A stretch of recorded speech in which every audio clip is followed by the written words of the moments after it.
Hello my dear students. तो बच्चों बढ़ते हैं बायोटेक्नोलॉजी में नेक्स्ट टूल के साथ, that is cloning vector. Last session में हमने बायोटेक्नोलॉजी के टूल्स के बारे में पढ़ना स्टार्ट किया था, जिसमें मैंने आपको बताया था कि अगर हमें एक रिकॉम्बिनेंट डीएनए क्रिएट करना है तो उस रिकॉम्बिनेंट डीएनए को क्रिएट करने के लिए कुछ चीज़ें हैं, कुछ टूल्स हैं जो हाईली रिक्वायर्ड हैं, जिनमें से एक हमने पढ़ा रेस्ट्रिक्शन एंजाइम, है ना, जिनको मॉलिक्यूलर सिजर्स कहा जाता है। जब बार्बर ने ई कोलाई बैक्टीरिया में बैक्टीरियोफेज को कैसे रोका जाता है, इस तरह के एंजाइम्स को डिस्कवर किया, तो world came to know about the restriction enzymes कि भाई ऐसे एंजाइम्स भी दुनिया में एग्जिस्ट करते हैं जिनसे आप डीएनए को कट कर सकते हैं। और यहीं से बायोटेक्नोलॉजी की शुरुआत हुई कि किस तरह इन एंजाइम्स को बायोटेक में यूज़ किया जा सकता है। हालांकि आर्बर ने ये डिस्कवरी 1963 में की थी और जो पहला रिकॉम्बिनेंट डीएनए क्रिएट किया गया वो 1972 में हर्बर्ट एंड बोयर ने किया था। ये भी हमने प्रीवियसली पढ़ा था। ओके, रेस्ट्रिक्शन एंजाइम्स बहुत ही स्पेसिफिक सीक्वेंस पर वर्क करते हैं। मैंने आपको बताया था उन सीक्वेंसेस को पैलिंड्रोमिक सीक्वेंस कहते हैं क्योंकि उनका रीडिंग मैनर सेम रहता है, just like a word Malayalam, जहाज, नमन, इस तरह के वर्ड्स की तरह। ओके, एंड जब ये उस सीक्वेंस पर कट लगाते हैं तो वो भी बहुत ही स्पेसिफिक होता है। अगर मान लो एक सीक्वेंस है GAATTC, तो अगर G और A के बीच में पहला कट लगेगा तो दूसरे स्टैंड पर भी कट G और A के बीच में ही लगेगा। कट करते वक्त ये शुगर फॉस्फेट बैकबोन को कट करते हैं, डीएनए की जो शुगर फॉस्फेट बैकबोन है, यानी फॉस्फोडाइस्टर बॉन्ड्स को तोड़ते हैं। ओके, जिसकी वजह से वो पार्ट अलग हो जाता है और स्टिकी एंड्स क्रिएट हो जाते हैं जो कि टेंडेंसी रखते हैं अपने काउंटर पार्ट से फटाफट जुड़ने की। That's why they are called sticky ends. ठीक है, ये सारी चीजें हम लोगों ने रेस्ट्रिक्शन एंजाइम्स में पढ़ी थी। साथ में हमने एक टेक्निक भी डिस्कस की थी जिसको कहते हैं जेल इलेक्ट्रोफोरेसिस, है ना। जेल इलेक्ट्रोफोरेसिस का मीनिंग क्या बताया था मैंने आपको कि आप ये सब जो भी प्रोसेस कर रहे हैं आरडीटी क्रिएट करने के लिए, आपने एक कल्चर मीडियम में, एक बीकर में, टेस्ट ट्यूब में डीएनए को कट तो कर लिया है रेस्ट्रिक्शन एंजाइम से, पर डीएनए पर इस एंजाइम ने जहां भी कट लगाए होंगे वो सारे फ्रेगमेंट्स क्या है, एक दूसरे के साथ उलझे हुए हैं। आपको इन फ्रेगमेंट्स को सुलझाना है और फिर उसमें से अपने डिजायर्ड फ्रेगमेंट को अलग करना है।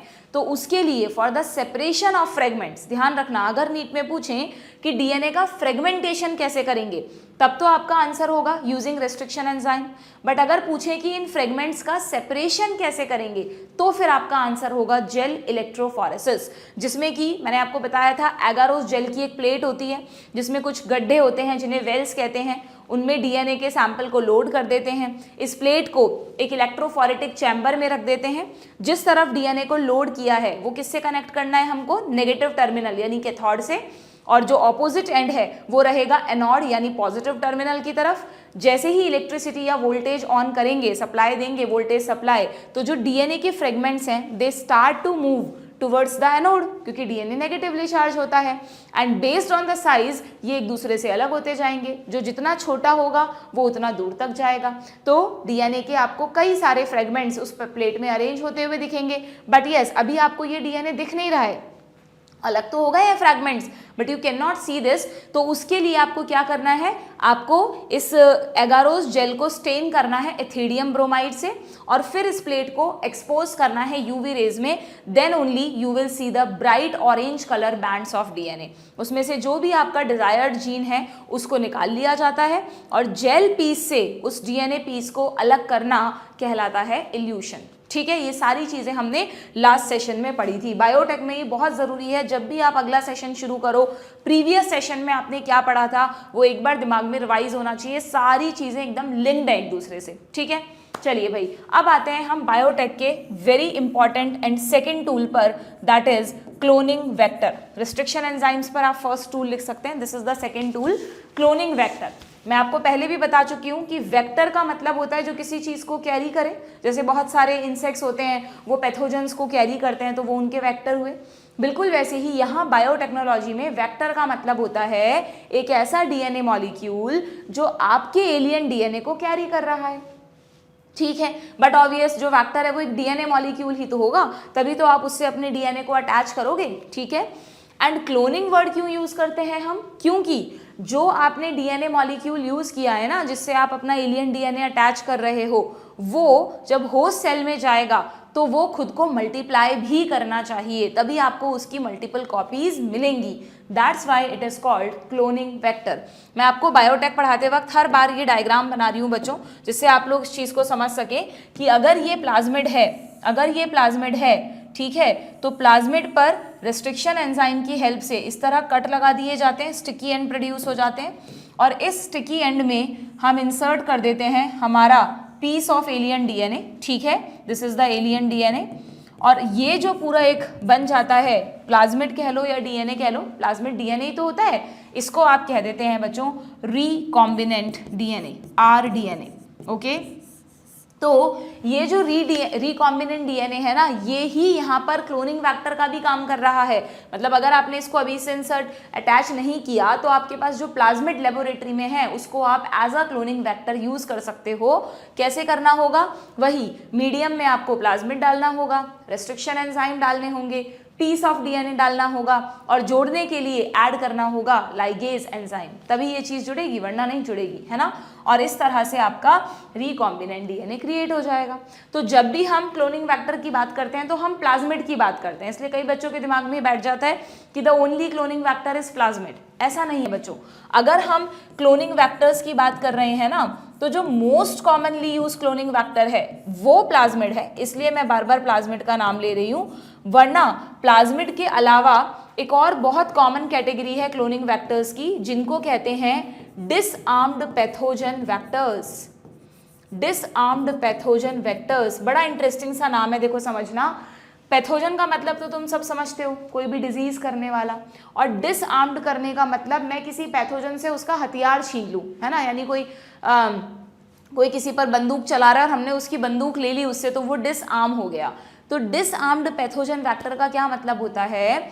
बायोटेक्नोलॉजिस्ट ने और रिसर्च की कि यार हम है ना प्लाज्मिड्स को तो यूज़ करते ही हैं, पर प्लाज्मिड को तो कब यूज़ करते हैं? जब होस्ट सेल एक बैक्टीरिया हो, क्योंकि प्लाज्मिड को आप एनिमल सेल या प्लांट सेल में थोड़ी ना डालोगे। प्लाज्मिड तो तभी कॉपीज करेंगे ना जब आप किसमें भेजोगे प्लाज्मिड के थ्रू? बैक्टीरियल सेल में। मैंने शुरू में बताया था ना 3 words, source cell, cloning vector और होस्ट सेल। तो सोर्स सेल से आपने ये जीन निकाला, क्लोनिंग वेक्टर से इसको ऐड किया, इंसर्ट किया, और अब इस क्लोनिंग वेक्टर को होस्ट सेल में डाल रहे हो। तो प्लाज्मिड्स को आप सिर्फ तब यूज कर सकते हो जब होस्ट सेल कौन है? बैक्टीरिया है। पर हमें तो प्लांट्स को भी ट्रांसफॉर्म करना होता है, कई बार एनिमल्स को भी करना होता है, तो फिर उनमें क्या करें? तो बायोटेक्नोलॉजिस्ट ने क्या किया? दिमाग लगाया और कुछ ऐसे पैथोजेंस को ढूंढ निकाला जो पैथोजेंस एक बहुत ही स्पेशल मैकेनिज्म यूज करते हैं। क्या मैकेनिज्म? बिल्कुल वैसा मैकेनिज्म जैसा बैक्टीरियोफेज बैक्टीरियल सेल के लिए यूज करता है। हर्शे एंड चेस के एक्सपेरिमेंट में तुम सब ने पढ़ा है कि बैक्टीरियल सेल से एक बैक्टीरियोफेज अटैच हो जाता है। Most of the bacteriophage DNA virus होते हैं, एक्सेप्ट क्यूबी बैक्टीरियोफेज, वो आरएनए वायरस था, जेनेटिक्स में पढ़ा था हमने। ये अपने डीएनए को बैक्टीरियल सेल में भेजता है, और ये जो इसका डीएनए है ये बैक्टीरिया के मेन जीनोम से जाकर जुड़ जाता है, जिसकी वजह से ये बैक्टीरिया का एक पार्ट बन जाता है और बैक्टीरिया में अपनी मल्टीपल कॉपीज करता है ना। यही तो है फेज का डीएनए। तो बायोटेक्नोलॉजिस्ट ने सोचा क्यों ना अगर हमें एक बैक्टीरियल सेल में अपना जीन भेजना है, फॉरेन जीन भेजना है, तो हम प्लाज्मिड की हेल्प तो लेते ही हैं, पर क्यों ना एक बार बैक्टीरियोफेज को भी ट्राई किया जाए। बैक्टीरियोफेज में ही अपना फॉरेन जीन इंसर्ट कर दें और इसका इन्फेक्शन करवा दें बैक्टीरिया पे, और जब ये अपना डीएनए भेजेगा तो आपका फॉरेन जीन भी पहुंच जाएगा और वो बैक्टीरिया में इंसर्ट हो जाएगा, और जब ये खुद की कॉपीज करेगा तो आपके फॉरेन जीन की भी कॉपीज हो जाएगी। लेकिन एक प्रॉब्लम क्या है यहाँ पर कि बैक्टीरियोफेज जब बैक्टीरियल सेल पे अटैच होता है और उसमें घुसता है, अपनी कॉपीज करता है, तो जब ये मल्टीपल बैक्टीरियोफेज बाहर निकलते हैं तो बैक्टीरियल सेल का लाइसिस हो जाता है, बैक्टीरियल सेल मर जाती है मोस्ट ऑफ द केसेस में। तो हम तो ऐसा नहीं चाहते ना, हमने जिस बैक्टीरियल सेल को ट्रांसफॉर्म किया है अगर वही मर जाएगी तो फिर क्या फायदा। इसलिए बच्चों साइंटिस्ट बायोटेक्नोलॉजिस्ट ने क्या किया कि ये जो फेज का डीएनए है ना, इसमें मान लो कोई एक पर्टिकुलर जीन या सीक्वेंस ऐसी है जिसकी वजह से बैक्टीरियल सेल का लाइसिस होता है एट द एंड, तो उस सीक्वेंस को कर दिया डिसआर्म, यानी उस सीक्वेंस को इनएक्टिवेट कर दिया, या उस सीक्वेंस को हटाकर उसी की जगह फॉरेन जीन को जोड़ दिया। समझ रहे हो मेरी बात कि ये जो बैक्टीरियोफेज है, हर चीज़ की प्रॉपर्टी, कोई भी प्रॉपर्टी होती है ना, वो उसके डीएनए, उसके जीनोम की वजह से होती है। तो अगर मैं तुम्हें कह रही हूँ कि ये बैक्टीरियोफेज का डीएनए और इस पर बहुत सारे तरह तरह के जीन है, मान लो, ठीक है, सपोज करो ये पर्टिकुलर जीन एक ऐसा जीन है जिसकी वजह से लास्ट में बैक्टीरियल सेल्स मर जाती हैं। हम चाहते हैं कि बैक्टीरिया में डीएनए तो चला जाए लेकिन बैक्टीरिया मरे नहीं, तो हम क्या करेंगे कि ये जो पर्टिकुलर जीन है ना, इसी जीन पर कट लगाएंगे रेस्ट्रिक्शन एंजाइम से और यहीं पर अपने फॉरेन जीन को इंसर्ट करेंगे। बट ऑब्वियस उसके लिए हमारे पास ऐसे रिस्ट्रिक्शन एंजाइम होने चाहिए जो उस सीक्वेंस को आइडेंटिफाई करके कट करते हों, वो तो एक नेसेसिटी कंडीशन है ही, ठीक है। तो अगर ऐसा हो गया तो बताओ क्या होगा। अगर ऐसा हो गया तो ये जो डीएनए है, मतलब ये जो अब आपने मॉडिफाई कर लिया फेज के डीएनए को, है ना, फेज को, इसको आप अटैक करवा दो तो आपका जीन भी पहुंच जाएगा और बैक्टीरियल सेल का लाइसिस भी नहीं होगा, यानी बैक्टीरियल सेल मरेगी भी नहीं। क्यों? क्योंकि आपने इसकी उस सीक्वेंस को इनएक्टिव कर दिया था जिसकी वजह से बैक्टीरिया मर सकता था। तो आपने क्या किया, आपने एक पैथोजन का हथियार छीन लिया, उसके हथियार की जगह अपनी डिजायर्ड सीक्वेंस पकड़ा दी और कहा ले जाओ इसको होस्ट सेल में डाल दो। बात समझ में आ रही है? तो ऐसे वेक्टर्स को, यहाँ पे फेज कौन है बच्चों, यहाँ पे ये जो बैक्टीरियोफेज है ये एक वेक्टर की तरह काम करेगा। अगर आप इसके मेन जीन को डिसआर्म करके यानी इनएक्टिवेट करके अपने जीन को ऐड कर दो। समझ में आई क्या बात? तो bacteriophage is one of the disarmed pathogen vector. समझ में आ रहा है? पर अगेन बैक्टीरियोफेज जो हमने देखा ये भी तो होस्ट कौन है इसके लिए? इसके लिए भी होस्ट बैक्टीरिया ही है। मैं तो तुम्हें कह रही हूं हमें ऐसे भी वेक्टर चाहिए जो किसी प्लांट सेल में या किसी एनिमल सेल में, ये मान लो मैंने प्लांट सेल बनाई है और ये मान लो मैंने एनिमल सेल बनाई है, जो किसी प्लांट सेल या एनिमल सेल में भी इन्फेक्शन कर सके। ऐसे मतलब इन्फेक्शन मतलब हमारे जीन को भेज सके। प्लांट सेल और एनिमल सेल यूकैरियोट है ना, तो इनका न्यूक्लियस भी बना देती हूँ। ओके, तो बायोटेक्नोलॉजिस्ट ने और पैथोजेंस को ढूंढा कि भाई ऐसा कोई प्लांट का पैथोजन है क्या। पैथोजन भी अलग अलग तरह से अटैक करते हैं ना। ज़्यादातर पैथोजन तो क्या करते हैं, हमारी बॉडी में आकर तरह तरह के टॉक्सिन्स बनाते हैं, हमारी सेल्स को डैमेज करते हैं। ऐसा पैथोजन नहीं चाहिए। बायोटेक्नोलॉजिस्ट को एक ऐसा पैथोजन चाहिए जो खुद के डीएनए को होस्ट सेल में भेजता हो, उसी को यहाँ पर बायोटेक में यूज़ कर सकते हैं। तो प्लांट्स के लिए ऐसा एक पैथोजन मिला, वेरी वेरी इंपॉर्टेंट, नीट में बहुत क्वेश्चन आता है, एग्रोबैक्टीरियम ट्यूमीफेशियंस। नाम में ही एग्रो आ रहा है क्योंकि ये एग्रीकल्चर यानी क्रॉप्स का बैक्टीरिया है। एग्रोबैक्टीरियम ट्यूमीफेशियंस ट्यूमर करता है बच्चों ये प्लांट्स में, अभी हम पढ़ेंगे कैसे करता है। ये ट्यूमर कॉजिंग बैक्टीरिया है। ये तो वायरस है, ये तो एक वायरस है, पर ये एक बैक्टीरिया है। कैसा बैक्टीरिया है? पैथोजेनिक बैक्टीरिया है जो अपनी एक पर्टिकुलर सीक्वेंस की वजह से प्लांट सेल्स को बीमार कर देता है। कैसे करता है हम पढ़ेंगे, पर इसकी सबसे खास बात क्या है, ये बैक्टीरिया भी प्लांट सेल के साथ जुड़ जाता है, कनेक्शन बनाता है और अपने इस बैक्टीरिया में ना, इस भाई दो डीएनए होते हैं ना, एक तो मेन डीएनए और एक प्लाज्मिड होता है। तो इस बैक्टीरिया के प्लाज्मिड का नाम है टीआई प्लाज्मिड। क्या नाम है? TI plasmid. ये प्लाज्मिड हमने लेबोरेटरी में नहीं बनाया। यहाँ पर मैं आपको जो प्लाज्मिड्स बता रही हूँ जो हम नॉर्मली यूज़ करते हैं, ये प्लाज्मिड्स आर्टिफिशियली कंस्ट्रक्टेड प्लाज्मिड होते हैं बच्चों। इनको लेबोरेटरी में बनाया गया है अपने अकॉर्डिंग कि इस पर कौन कौन से एंजाइम की साइट होनी चाहिए। जैसे हम अभी एग्जाम्पल पढ़ेंगे, इसका एग्जाम्पल है PBr 322 जो तुम्हारी बुक में दिया है। एक एग्जाम्पल मैं एडिशनली पढ़ाऊंगी PUC 19, ठीक है, पर ये ऐसा नहीं है, इसे हमने लेबोरेटरी में नहीं बनाया है। इस बैक्टीरिया में टीआई प्लाज्मिड ऑलरेडी प्रेजेंट होता है। हमें क्या करना है, बायोटेक्नोलॉजिस्ट ने क्या किया कि ये जो टीआई प्लाज्मिड है ना, इस टीआई प्लाज्मिड में फॉरेन जीन को इंसर्ट किया, क्योंकि ये बैक्टीरिया अपने टीआई प्लाज्मिड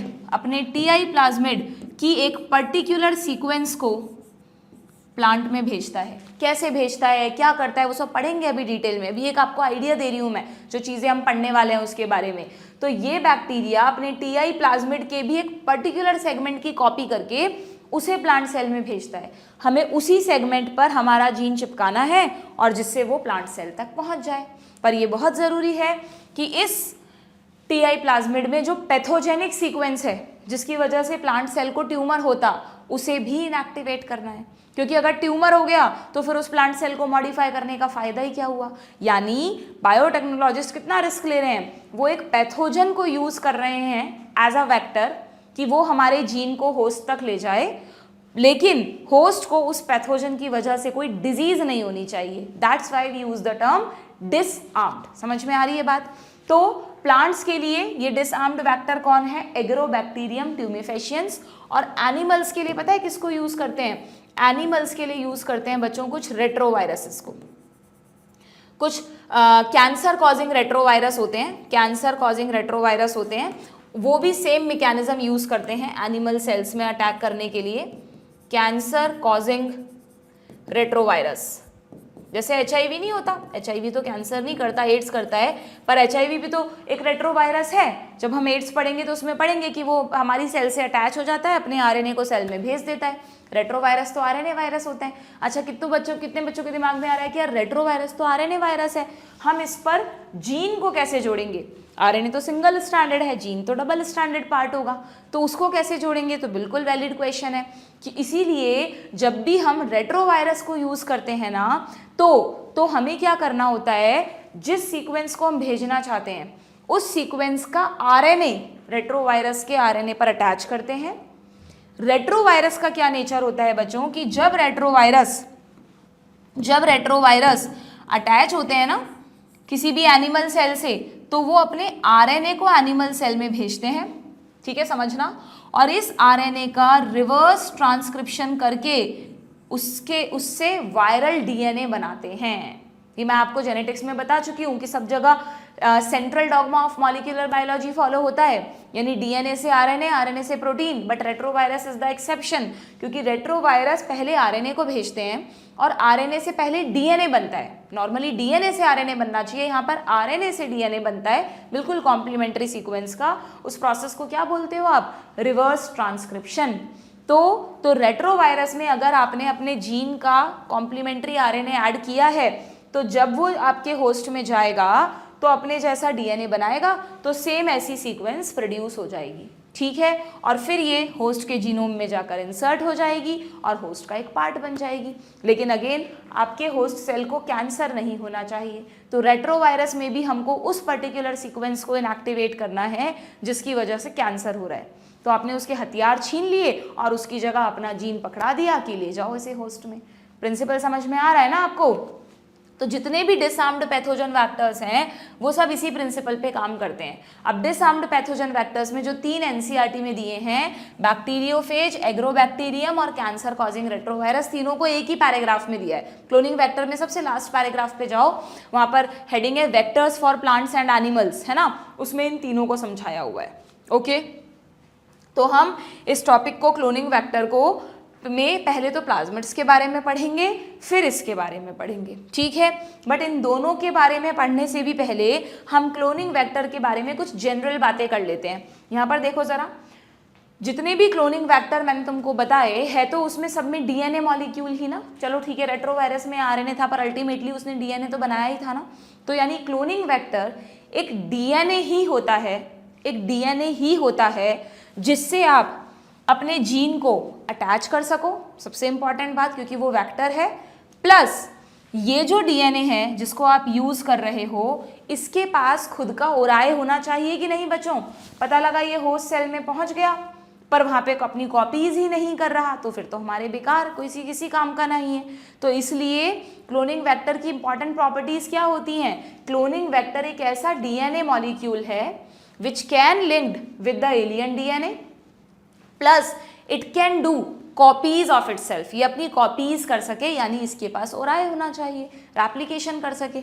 इस केस में ये होस्ट के जीनोम में ही अटैच हो जाता है। ओके, प्लस एक और प्रॉपर्टी होनी चाहिए इस क्लोनिंग वेक्टर में कि ये सब जो मैं आपको समझा रही हूँ, मैंने आपको कई बार कहा है बायोटेक में कि ये सब कोई बहुत क्लियर कट प्रोसेस नहीं है कि आपने कपड़ा बिछा दिया और उसको काट रहे हैं टेलरिंग की तरह। यहाँ पर जीन्स की टेलरिंग तो हो रही है बट कुछ दिख नहीं रहा, सब कुछ मीडियम में हो रहा है। आप गेस कर रहे हो कि हाँ हमने सेल्स डाल दी, हमने DNA को आइसोलेट कर लिया, फिर हमने रेस्ट्रिक्शन एंजाइम डाल दिया, उसने अपनी जगह पर जाकर कट लगाया होगा, प्रूफ जो कि प्रूवन है, बट ऑब्वियस ऐसे हवा में बात नहीं हो रही है ना, पर आपको दिख नहीं रहा कि रेस्ट्रिक्शन एंजाइम ने कट लगा दिया कि नहीं लगा दिया। अब आपको चेक करना है तो एक ही तरीका है, आप जेल इलेक्ट्रोफोरेसिस करो।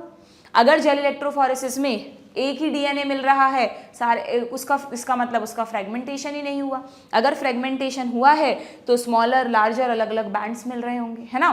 तो ये सब टेक्निक से कंफर्म होता है, आपको दिख नहीं रहा है तो जब भी आप जो आपने फॉरेन जीन अलग किया है उसको प्लाज्मिड से अटैच करते हो ना, तो ऐसा नहीं होता कि एक प्लाज्मिड और एक जीन, ऐसे वाला नहीं होता। आपके पास हमेशा एक मिक्सचर ऑफ प्लाज्मिड होता है और उसमें आप जो आपका फॉरेन जीन है ना उसका यहाँ पे लिखा नहीं है, अभी हम आगे पढ़ेंगे कि जब हम इस फॉरेन जीन को आइसोलेट कर लेते हैं, जेल इलेक्ट्रोफोरेसिस से हमने निकाल लिया, तो इस फॉरेन जीन की बहुत सारी कॉपीज बनाते हैं बच्चों। क्लोनिंग वेक्टर में भी कॉपीज होंगी, पर क्लोनिंग वेक्टर तो उसको होस्ट सेल में ले जाकर कॉपीज करेगा। हम लेबोरेटरी में भी चाहते हैं कि इस एलियन डीएनए की हमारे पास कॉपीज रहें, तो इसलिए इस एलियन डीएनए की पहले पीसीआर टेक्निक से, पॉलीमरेज चेन रिएक्शन से मल्टीपल कॉपीज बना ली जाती हैं, ठीक है। तो वो मल्टीपल कॉपीज भी मेरे पास हैं और प्लाज्मिड्स का मिक्सचर भी मेरे पास है। तो अब क्या करते हैं कि कोई एक मान लो टेस्ट ट्यूब है, बीकर है, जिसमें भी हम ये एक्सपेरिमेंट कर रहे हैं, उसमें बहुत सारे प्लाज्मिड्स हैं बच्चों, ठीक है। कोई भी क्लोनिंग वेक्टर हो सकता है, ये वाले भी हो सकते हैं, अभी हम इससे समझेंगे, ओके। तो इसमें बहुत सारे प्लाज्मिड्स का मिक्सचर है ना। इसमें मैं आपको कह रही हूँ कि मैंने फॉरेन जीन की मैंने मल्टीपल कॉपीज कर ली थी ना, वो मैंने डाल दी हैं, ठीक है। और मैंने साथ में रेस्ट्रिक्शन एंजाइम ऐड कर दिया है और लाइगेज एंजाइम भी ऐड कर दिया है। तो बट ऑब्वियस रेस्ट्रिक्शन एंजाइम ने प्लाज्मिड्स पे कट लगाया होगा और लाइगेज ने इन कॉपीज को ऐड किया होगा, पर ये कोई गिन के नहीं होता कि 4 प्लाज्मिड है तो 4 जीन ऐड करे हैं। हमें नहीं पता, उस मिक्सचर ऑफ प्लाज्मिड में खूब सारे प्लाज्मिड्स होते हैं और फॉरेन जीन भी आपके पास जो भी एक अच्छा खासा नंबर ऑफ कॉपीज है उनको आप ऐड कर देते हो। तो हमें कैसे पता चलेगा कि फॉरेन जीन, यहाँ पे खूब सारे प्लाज्मिड्स हैं, है ना, कि फॉरेन जीन जाकर प्लाज्मिड पर अटैच हुआ भी है कि नहीं। क्या पॉसिबिलिटी है, देखो यहाँ पर एक पॉसिबिलिटी तो ये है कि कुछ प्लाज्मिड्स पर जस्ट अ मिनट, अभी मैं ना फटाफट डॉट लगा के बता देती हूँ वरना फिर मिटा मिटा के बनाना पड़ेगा। कुछ प्लाज्मिड्स पर तो ये फॉरेन जीन जाकर अटैच हो गया होगा, ये भी तो पॉसिबिलिटी है कि कुछ प्लाज्मिड्स पर कट नहीं लग पाया हो, या कट लग गया हो तो फॉरेन जीन ऐड नहीं हो पाया हो, फॉरेन जीन का नंबर कम हो, प्लाज्मिड्स का ज़्यादा हो, कोई भी पॉसिबिलिटी हो सकती है। हम कोई काउंट कर करके तो कर नहीं रहे हैं इस टेक्निक को। तो जिस मिक्सचर में बहुत सारे प्लाज्मिड्स हैं और हमने फॉरेन जीन ऐड किए हैं, हमें नहीं पता कि कौन सा मतलब किस प्लाज्मिड पर फॉरेन जीन जाकर अटैच हुआ है। अगर अटैच हुआ है तो आप ऐसे प्लाज्मिड को rDNA बोलोगे ना, यानी रिकॉम्बिनेंट प्लाज्मिड बोल दूं मैं ऐसे को, या तो रिकॉम्बिनेंट प्लाज्मिड बोल दो या rDNA बोल दो, एक ही बात है, ठीक है। और जिन प्लाज्मिड्स पर ये अटैच ही नहीं हुआ उनको मैं नॉन रिकॉम्बिनेंट प्लाज्मिड्स बोल दूं क्या, या नहीं। नॉन रिकॉम्बिनेंट प्लाज्मिड यानी ये प्लाज्मिड तो है पर ये अभी रिकॉम्बिनेंट नहीं बना है, क्यों, क्योंकि इसके साथ फॉरेन जीन ऐड नहीं हुआ है। तो जब हम इस प्रोसेस को करते हैं तो उसके बाद मिक्सचर में 2 तरह के प्लाज्मिड्स होते हैं, जिनके साथ फॉरेन जीन अटैच हुआ है वो रिकॉम्बिनेंट प्लाज्मिड्स, जिन पर नहीं हुआ है वो नॉन रिकॉम्बिनेंट प्लाज्मिड। तो क्लोनिंग वेक्टर यानी प्लाज्मिड की एक थर्ड प्रॉपर्टी क्या है कि इनके पास कोई ऐसा जीन, एक ऐसी सीक्वेंस होनी चाहिए जो हमें ये पता लगाने में मदद करे कि कहाँ रिकॉम्बिनेंट प्लाज्मिड है और कहाँ नॉन रिकॉम्बिनेंट प्लाज्मिड है। तभी तो हम उस टेक्नोलॉजी को आगे बढ़ाएंगे। भाई समझना एक चीज़ कि यहाँ पर तो आपने ऐड कर दिया, ठीक है, अब आपको यहीं चेक नहीं करना। अब हम क्या करते हैं, ये जो मिक्सचर ऑफ प्लाज्मिड होता है ना, इसको डाल देते हैं बैक्टीरियल सेल्स के साथ। मान लो ये कल्चर मीडियम है और इस कल्चर मीडियम में बैक्टीरियल सेल्स हैं, ठीक है। तो मैं आपको 3 पॉसिबिलिटीज बता रही हूँ। बैक्टीरियल सेल्स में 3 पॉसिबिलिटीज होंगी, बहुत सारी हैं, थोड़ा काउंट करने बैठेंगे, मिलियन में बैक्टीरिया रहते हैं। कुछ बैक्टीरिया तो ऐसे होंगे जिनके अंदर रिकॉम्बिनेंट प्लाज्मिड गया होगा, यस और नो। कुछ बैक्टीरिया ऐसे भी तो होंगे बच्चों जिनके अंदर नॉन रिकॉम्बिनेंट प्लाज्मिड गया है, यस और नो। कुछ के अंदर तो रिकॉम्बिनेंट प्लाज्मिड गया है, कुछ के अंदर नॉन रिकॉम्बिनेंट प्लाज्मिड गया है, और कुछ ऐसे भी होंगे जिनके अंदर प्लाज्मिड ही नहीं गया। ये भी कोई ज़रूरी नहीं है कि प्लाज्मिड हर बैक्टीरियल सेल में एंटर करे, ठीक है। सपोज मैंने इस एक्सपेरिमेंट में ई कोलाई को यूज़ किया है। ई कोलाई में नेचुरली प्लाज्मिड होता ही नहीं है, अभी लिखा है एनसीईआरटी में, हम पढ़ेंगे। तो ई कोलाई में जो मिक्सचर में जो कॉलोनीज बनेंगी धीरे धीरे, आपको पता है ना, एक बैक्टीरियल कॉलोनी में सारे बैक्टीरिया एक जैसे होते हैं, ठीक है। तो पहले तो हमने मिक्सचर ऐड कर दिया, फिर सारी बैक्टीरियल कॉलोनीज को सेपरेट, मतलब उनको ऐसे मिक्स करके अलग अलग कर दिया, जिससे सब बैक्टीरियल सेल अलग अलग हो जाए। Now they allowed to divide, है ना। यहाँ पर एक कॉलोनी बन रही है, यहाँ बन रही है, यहाँ बन रही है, यहाँ बन रही है, खूब सारी कॉलोनीज बन रही हैं। उन खूब सारी कॉलोनीज में तीन टाइप हैं। कौन से तीन टाइप हैं? या तो वो कॉलोनीज हैं जिनमें सबके पास रिकॉम्बिनेंट, क्योंकि अगर इस बैक्टीरियल सेल ने डिवाइड करके कॉलोनी बनाई तो सबके अंदर यही प्लाज्मिड गया होगा। अगर इस बैक्टीरियल सेल ने डिवाइड करके न्यू कॉलोनी बनाई तो सबके अंदर ये वाला प्लाज्मिड गया होगा, और इस बैक्टीरियल सेल ने जो कॉलोनी बनाई उनमें प्लाज्मिड नहीं गया होगा। तो क्या मेरे पास उस मिक्सचर में थोड़े टाइम बाद तीन तरह की कॉलोनीज डेवलप हो जाएंगी? किसी भी टेक्निक में बिल्कुल हो जाएंगी। इन कॉलोनीज को, अब ध्यान से एक टर्म समझना, फिर हम एनसीईआरटी पर जाएंगे। इन कॉलोनीज को, ये जो दो कॉलोनीज है ना, जिनमें एटलीस्ट प्लाज्मिड गया तो है, चाहे रिकॉम्बिनेंट गया हो चाहे नॉन रिकॉम्बिनेंट गया हो, एटलीस्ट प्लाज्मिड गया तो है, इन्हें कहते हैं बच्चों ट्रांसफॉर्मेंट्स। क्यों? क्योंकि इन बैक्टीरियल सेल्स में पहले प्लाज्मिड नहीं था। देखो जीनोमिक डीएनए तो सबके पास है बच्चों, ये इनका जीनोमिक डीएनए तो सबके पास है, इसके बिना तो सेल ही कैसे होती, उसकी बात नहीं कर रहे हम, प्लाज्मिड की बात कर रहे हैं।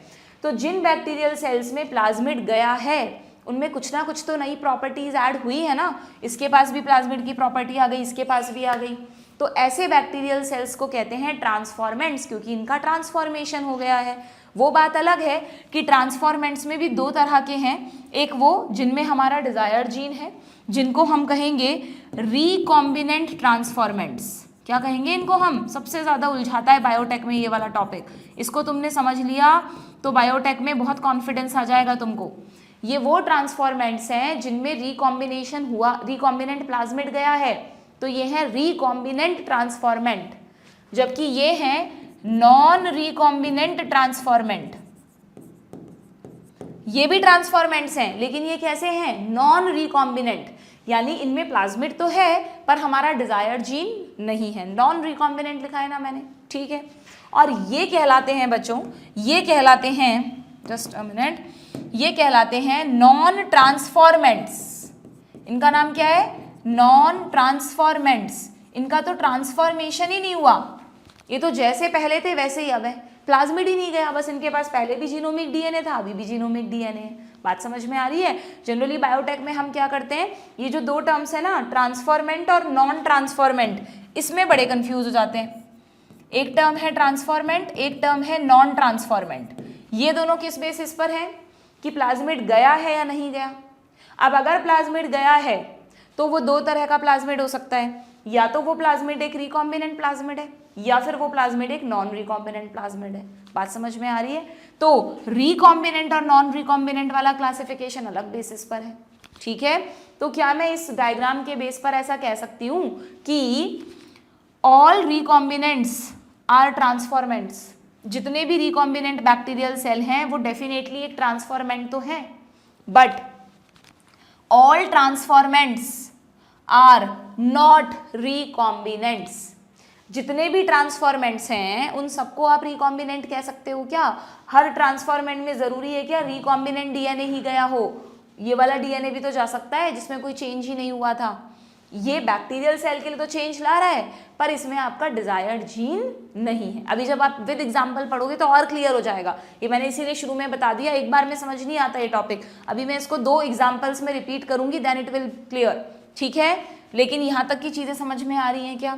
तो जो तीसरी प्रॉपर्टी बोल रही हूँ ना मैं आपको कि किसी भी क्लोनिंग वेक्टर के पास एक तो ऐसी साइट होनी चाहिए जहाँ पर आप क्या कर सको, अपने एलियन डीएनए को लिंक कर सको।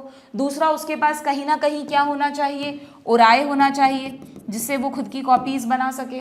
और तीसरी प्रॉपर्टी बच्चों, तीसरी प्रॉपर्टी मैं कैसे पहचानूँ इतने बड़े कल्चर मीडियम में कि ये वाली कॉलोनीज कौन सी हैं, तो उसमें हेल्प करती है इसी क्लोनिंग वेक्टर पे प्रेजेंट कुछ स्पेशल सीक्वेंस जीन्स, जिन्हें कहते हैं सेलेक्टेबल मार्कर्स।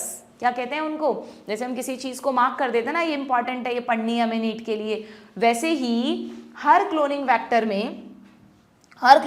में जैसे हम इसकी बात करें तो कुछ स्पेसिफिक सीक्वेंसेस होती हैं, अभी हम पढ़ेंगे, यानी वो खुद एक जीन ही होता है जो हमें ये सेलेक्ट करने में मदद करता है कि रिकॉम्बिनेंट डीएनए बना है या नहीं बना है।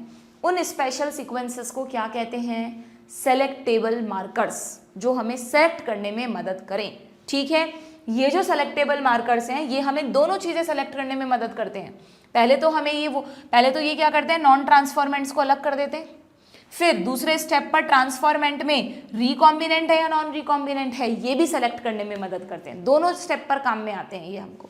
ठीक है, समझ में आ गई बात। अब हम एनसीईआरटी पर आते हैं कि क्लोनिंग वेक्टर क्या है और ये कैसे काम करते हैं।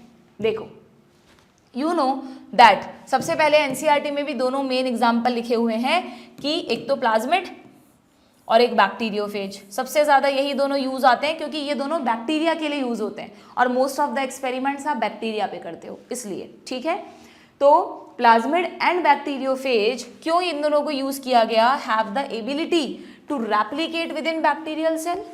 प्लाज्मिड तो खुद की कॉपीज करता ही है, बैक्टीरियोफेज भी खुद की कॉपीज करता है बैक्टीरिया में जाकर। अच्छा, एक और बात ध्यान रखना बच्चों, जब भी कोई प्लाज्मिड बैक्टीरियल सेल में जाता है तो बैक्टीरियोफेज है, अगर मान लो ये प्लाज्मिड है और मैं इस प्लाज्मिड को भेज रही हूँ, मुझे भेजना पड़ेगा किसी मेथड से, बैक्टीरियोफेज तो अपने आप अटैच हो जाता है, प्लाज्मिड को भेजने के लिए एक मेथड यूज करना पड़ता है, हम पढ़ेंगे अभी, CaCl2 यूज करके भेजा जाता है। तो यहाँ पे मैं लिख देती हूँ, तो जब भी एक प्लाज्मिड बैक्टीरियल सेल में जाता है ना, तो मान लो ये प्लाज्मिड पहुंच गया हमारे डिजायर्ड जीन को लेकर, तो जब बैक्टीरियल सेल मल्टीप्लाई करेगी तब तो ये प्लाज्मिड जाएगा ही जाएगा, प्लस एक ही सेल में ये प्लाज्मिड अपनी मल्टीपल कॉपीज बना सकता है बच्चों। सिंगल सेल में भी, सेल डिवाइड करे ना करे, ये डिवाइड करना शुरू कर देता है, तो आपके जीन की एक सेल के अंदर भी कॉपीज हो रही हैं।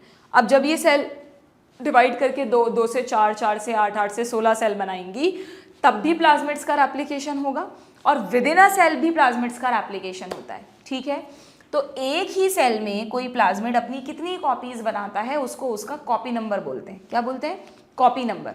तो आप बायोटेक में कौन से प्लाज्मिड्स प्रेफर करोगे, जिनका कॉपी नंबर हाई हो। अगर मान लो एक प्लाज्मिड तो ऐसा है जो एक बैक्टीरियल सेल में अपनी 2 या 4 कॉपी बनाता है, कुछ प्लाज्मिड ऐसे भी होते हैं जो एक ही सेल में अपनी 15 से 100 कॉपीज बना लेते हैं, तो फिर बायोटेक्नोलॉजिस्ट को उसी को प्रेफर करेंगे ना जो एक ही सेल में 100 कॉपीज बना रहा है ना। तो इसीलिए जब लेबोरेटरी में प्लाज्मिड्स को बनाया जाता है तो उनमें ऐसी सीक्वेंसेस डाली जाती हैं जो हाई कॉपी नंबर को सपोर्ट करे, ना कि लो कॉपी नंबर वाली। ठीक है, लेकिन ये आपको समझ में आया क्या कि प्लाज्मिड किसी भी बैक्टीरियल सेल में इंडिपेंडेंटली रेप्लिकेट करते हैं, सेल्फ रेप्लिकेटिंग है, उन्हें इस बात से कोई फर्क नहीं पड़ता कि जो जीनोमिक डीएनए है वो अभी रेप्लिकेट कर रहा है या नहीं कर रहा, उन्हें उनसे परमिशन नहीं लेनी। These are self replicating molecule. Same यही कहानी बैक्टीरियोफेज की भी है। ये जो बैक्टीरियोफेज का डीएनए है ये भी बैक्टीरियल सेल में जाकर इंडिपेंडेंटली मल्टीप्लाई करता है। ओके, चाहे बैक्टीरियल सेल डिवाइड करे ना करे, ये डिवाइड करना स्टार्ट कर देता है, तभी तो एक बैक्टीरियल सेल में अपना नंबर बढ़ाएगा। ओके, तो यहाँ यही बात लिखी है कि प्लाज्मिड एंड बैक्टीरियोफेज क्या करते हैं बच्चों, they have the ability to replicate within bacterial cells. Very important, highlight करना, independent of the control of chromosomal DNA. Chromosomal DNA यानी जीनोमिक डीएनए का इन पर कोई कंट्रोल नहीं है, उससे परमिशन नहीं लेनी, उस पर डिपेंडेंट नहीं है कि वो कहेगा तो डिवाइड करेंगे। दे आर इंडिपेंडेंट, दोनों की खासियत है, इसीलिए हमने दोनों को बैक्टीरियल सेल को होस्ट जब मानना है तो इन्हें क्लोनिंग वेक्टर की तरह यूज किया। ठीक है, आगे देखना, बैक्टीरियोफेज की अगर हम बात करें तो because of their high number पर सेल, एक ही सेल में ये अपनी मल्टीपल कॉपीज बनाते हैं, have very high copy number, इसी को आप कॉपी नंबर कहते हो ना, तो बैक्टीरियोफेज का copy number is very high within the bacterial cell. ठीक है, सम प्लाज्मिड, और अगर हम बात करें प्लाज्मिड्स के कॉपी नंबर की तो प्लाज्मिड्स के लिए क्या लिखा है, सम प्लाज्मिड्स मे हैव ओनली 1 और 2 कॉपीज पर सेल, एक सेल में सिर्फ 1 या 2 कॉपीज बना पाते हैं, but some plasmid may have 15 to 100 copies per cell. समझ में आ रही है बात आपको? ये सब कॉपी नंबर बताएं, बैक्टीरियोफेज का एग्जैक्ट नहीं बताया, इसका बहुत हाई नंबर होता है तो लिख दिया वेरी हाई। प्लाज्मिड्स के लिए लिख दिया 1 to 2 भी हो सकता है, या कुछ प्लाज्मिड्स का 15 to 100 भी हो सकता है। तो इसी प्रॉपर्टी की वजह से इन दोनों को as a cloning vector use करते हैं। कौन सी प्रॉपर्टी? पहली प्रॉपर्टी कि ये इंडिपेंडेंट रेप्लिकेशन करते हैं, और दूसरी प्रॉपर्टी इनका कॉपी नंबर हाई होता है। Their number can go even higher, कुछ प्लाज्मिड तो 100 से भी ज़्यादा कॉपीज बना सकते हैं। इफ़ वी आर एबल, तो अगर हम इन दोनों से अपने एलियन डीएनए को लिंक कर दें, if we are able to link an alien piece of DNA with, किससे लिंक कर दें बच्चों? एलियन पीस को बैक्टीरियोफेज से या प्लाज्मिड से, तो we can multiply its number equal to the copy number of the plasmid और bacteriophage. That's why they are used as vector. Vector used at present are engineered, highlight करना। पर जब हमें ये सब समझ में आ गया तो बायोटेक्नोलॉजिस्ट ने कहा कि यार ठीक है, जो प्लाज्मिड्स नेचुरली अवेलेबल हैं उनको तो हम यूज़ कर ही रहे हैं, बट अगर हम लेबोरेटरी में इनको मॉडिफाई कर लें, ऐसी स्पेशल सीक्वेंसेस को जोड़ कर एक ऐसा प्लाज्मिड बना लें जिसको किसी भी टेक्निक में यूज़ कर सकते हैं। भाई सपोज करो हमें नेचुरली एक प्लाज्मिड मिला बैक्टीरिया में, ठीक है, उसमें सिर्फ EcoR फर्स्ट की ही रिकॉग्निशन सीक्वेंस है, तो उस प्लाज्मिड को मैं सिर्फ तभी यूज़ कर पाऊंगी जब मुझे EcoR फर्स्ट यूज़ करना है। अगर मुझे कोई दूसरा एंजाइम यूज़ करना है तो उसके लिए फिर दूसरा प्लाज्मिड ढूंढो, तीसरे एंजाइम के लिए कोई तीसरा प्लाज्मिड ढूंढो। हर प्लाज्मिड में ये भी चेक करो कि उसका कॉपी नंबर हाई है कि नहीं है, सेलेक्टेबल मार्कर उसके पास है कि नहीं है। तो क्यों ना हम इस तरह की प्रॉपर्टीज वाली सीक्वेंसेस का पता कर लें। जीन ही तो है, हर प्रॉपर्टी जीन की वजह से ही तो है। What is plasmid? Plasmid is a DNA. तो ऐसे जीन्स को आपस में जोड़कर एक आर्टिफिशियली इंजीनियर्ड, या यूं कह लो लेबोरेटरी में एक इंजीनियर्ड प्लाज्मिड बना लें, तो वही किया गया। इसीलिए लिखा है कि vectors used at present are engineered in such a way that, इनको कैसे डिजाइन किया गया है? That they help easy linking of foreign DNA, एक तो इनसे लिंकिंग इजीली हो जाए, ठीक है, आपका फॉरेन डीएनए आप इजीली लिंक कर सको।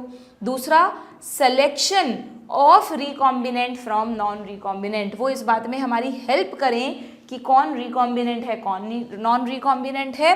And third, able to replicate itself. खैर ये इसलिए नहीं लिखा क्योंकि एप्लीकेशन तो करते ही करते हैं, वो नहीं करते तो फिर हम इन्हें क्लोनिंग वेक्टर की तरह यूज़ ही नहीं करते। बट क्योंकि आगे किसी भी क्लोनिंग वेक्टर की 3 प्रॉपर्टीज समझाई गई हैं, इसलिए मैंने तीनों पॉइंट लिख दिए, ठीक है। तो अब एनसीईआरटी में आपको क्लोनिंग वेक्टर्स की प्रॉपर्टीज समझाई हैं कि the following are the features that are required to facilitate cloning into a vector. 3 properties हैं जो हर क्लोनिंग वेक्टर में होनी ही होनी चाहिए। सबसे पहली चीज, but obvious, it should be able to replicate itself. कब कर पाएगा? जब उसके पास ओराए है, क्योंकि बिना ओराए के तो रेप्लिकेशन होता ही नहीं है डीएनए का। So this is a sequence from where replication starts. सीधी सी बात है, जहां से रेप्लिकेशन क्या होता है? स्टार्ट होता है। And any piece of DNA, इस यहाँ पे बात हो रही है आपके एलियन पीस की, अगर इसको लिंक कर दिया जाए एक ऐसे डीएनए के साथ जिसके पास ओराए है, तो it can be made to replicate within the host cell. आपका पीस ऑफ डीएनए भी होस्ट सेल में जाकर अपनी कॉपीज बनाएगा, ठीक है। This sequence is also responsible. अच्छा, अब जो मैं आपको अभी कह रही हूँ ना कि हमको ऐसा प्लाज्मिड या ऐसा फेज या ऐसा क्लोनिंग वेक्टर यूज करना है जिसका हाई कॉपी नंबर हो, तो भाई कौन सी सीक्वेंस इस कॉपी नंबर को डिसाइड करती है? तो ये भी बड़ा आसान हो गया कि ये जो ओराए होता है ना बच्चों, जिसकी वजह से रेप्लिकेशन स्टार्ट होता है, यही ओराए ऑल्सो डिसाइड्स कॉपी नंबर। इसकी जो स्पेसिफिक सीक्वेंस है वो ही रिस्पॉन्सिबल होती है कॉपी नंबर के लिए। तो जब प्लाज्मिड्स को लेबोरेटरी में डिजाइन किया गया तो ओराई में उस सीक्वेंस को जोड़ा गया जो सीक्वेंस हाई कॉपी नंबर को सपोर्ट करती है। वही चीज यहाँ पर लिखी हुई है कि क्या लिखा है देखना, this sequence is also, highlight करो, ओराए में एक ही इंपॉर्टेंस याद रहती है आप लोगों को कि ओराए जरूरी है क्योंकि वो एप्लीकेशन करवा सके, बट नहीं, ओराए ही कॉपी नंबर को डिसाइड करती है, कंट्रोल करती है। So if one wants to recover many copies of target DNA, वही alien DNA, it should be cloned in a vector whose ori support high copy number. ठीक है, बात समझ में आ गई। ओराई के दो फंक्शन हो गए, ओराई रेप्लिकेशन को शुरू करवाता है और ओराई उस वेक्टर का कॉपी नंबर डिसाइड करता है। दूसरी प्रॉपर्टी देखते हैं। दूसरा मैं आपको कह रही हूँ सेलेक्टेबल मार्कर होना चाहिए उसमें। सेलेक्टेबल मार्कर क्या बताया मैंने आपको, एक ऐसी सीक्वेंस होनी चाहिए, जैसे मैंने यहाँ पर ये जो व्हाइट कलर से लेबल की है इसको मैं SM लिख दूँ। ऐसी एक नहीं होती है, ऐसी जनरली 2 सीक्वेंसेस होती हैं, जनरली और भी हो सकती हैं ज़्यादा, ठीक है, जिन्हें हम सेलेक्टेबल मार्कर्स कहते हैं। क्या हैं ये selectable markers? In addition to ori the vector requires a selectable marker जो आइडेंटिफाई कर सके और एलिमिनेट कर सके। किसको एलिमिनेट करे? सबसे पहले तो नॉन ट्रांसफॉर्मेंट्स को निकाल दे उस मीडियम से। जनरली आपको पता है ये जो सेलेक्टेबल मार्कर्स होते हैं इनमें अभी हम पढ़ेंगे एंटीबायोटिक रेजिस्टेंट जीन होते हैं, बताया था कल। एंटीबायोटिक रेजिस्टेंट जीन जो है ना वो क्या करते हैं, मैंने आपको बताया था कि वो एक ऐसा जीन, जैसे मैं यहाँ पर व्हाइट कलर से इसको लेबल किया है, तो ये एक ऐसा जीन है जो इस प्लाज्मिड में किसी ना किसी एंटीबायोटिक के लिए रेजिस्टेंस देता है, तभी तो आप इसको एंटीबायोटिक रेजिस्टेंट जीन बोल रहे हो। ये एंटीबायोटिक नहीं है।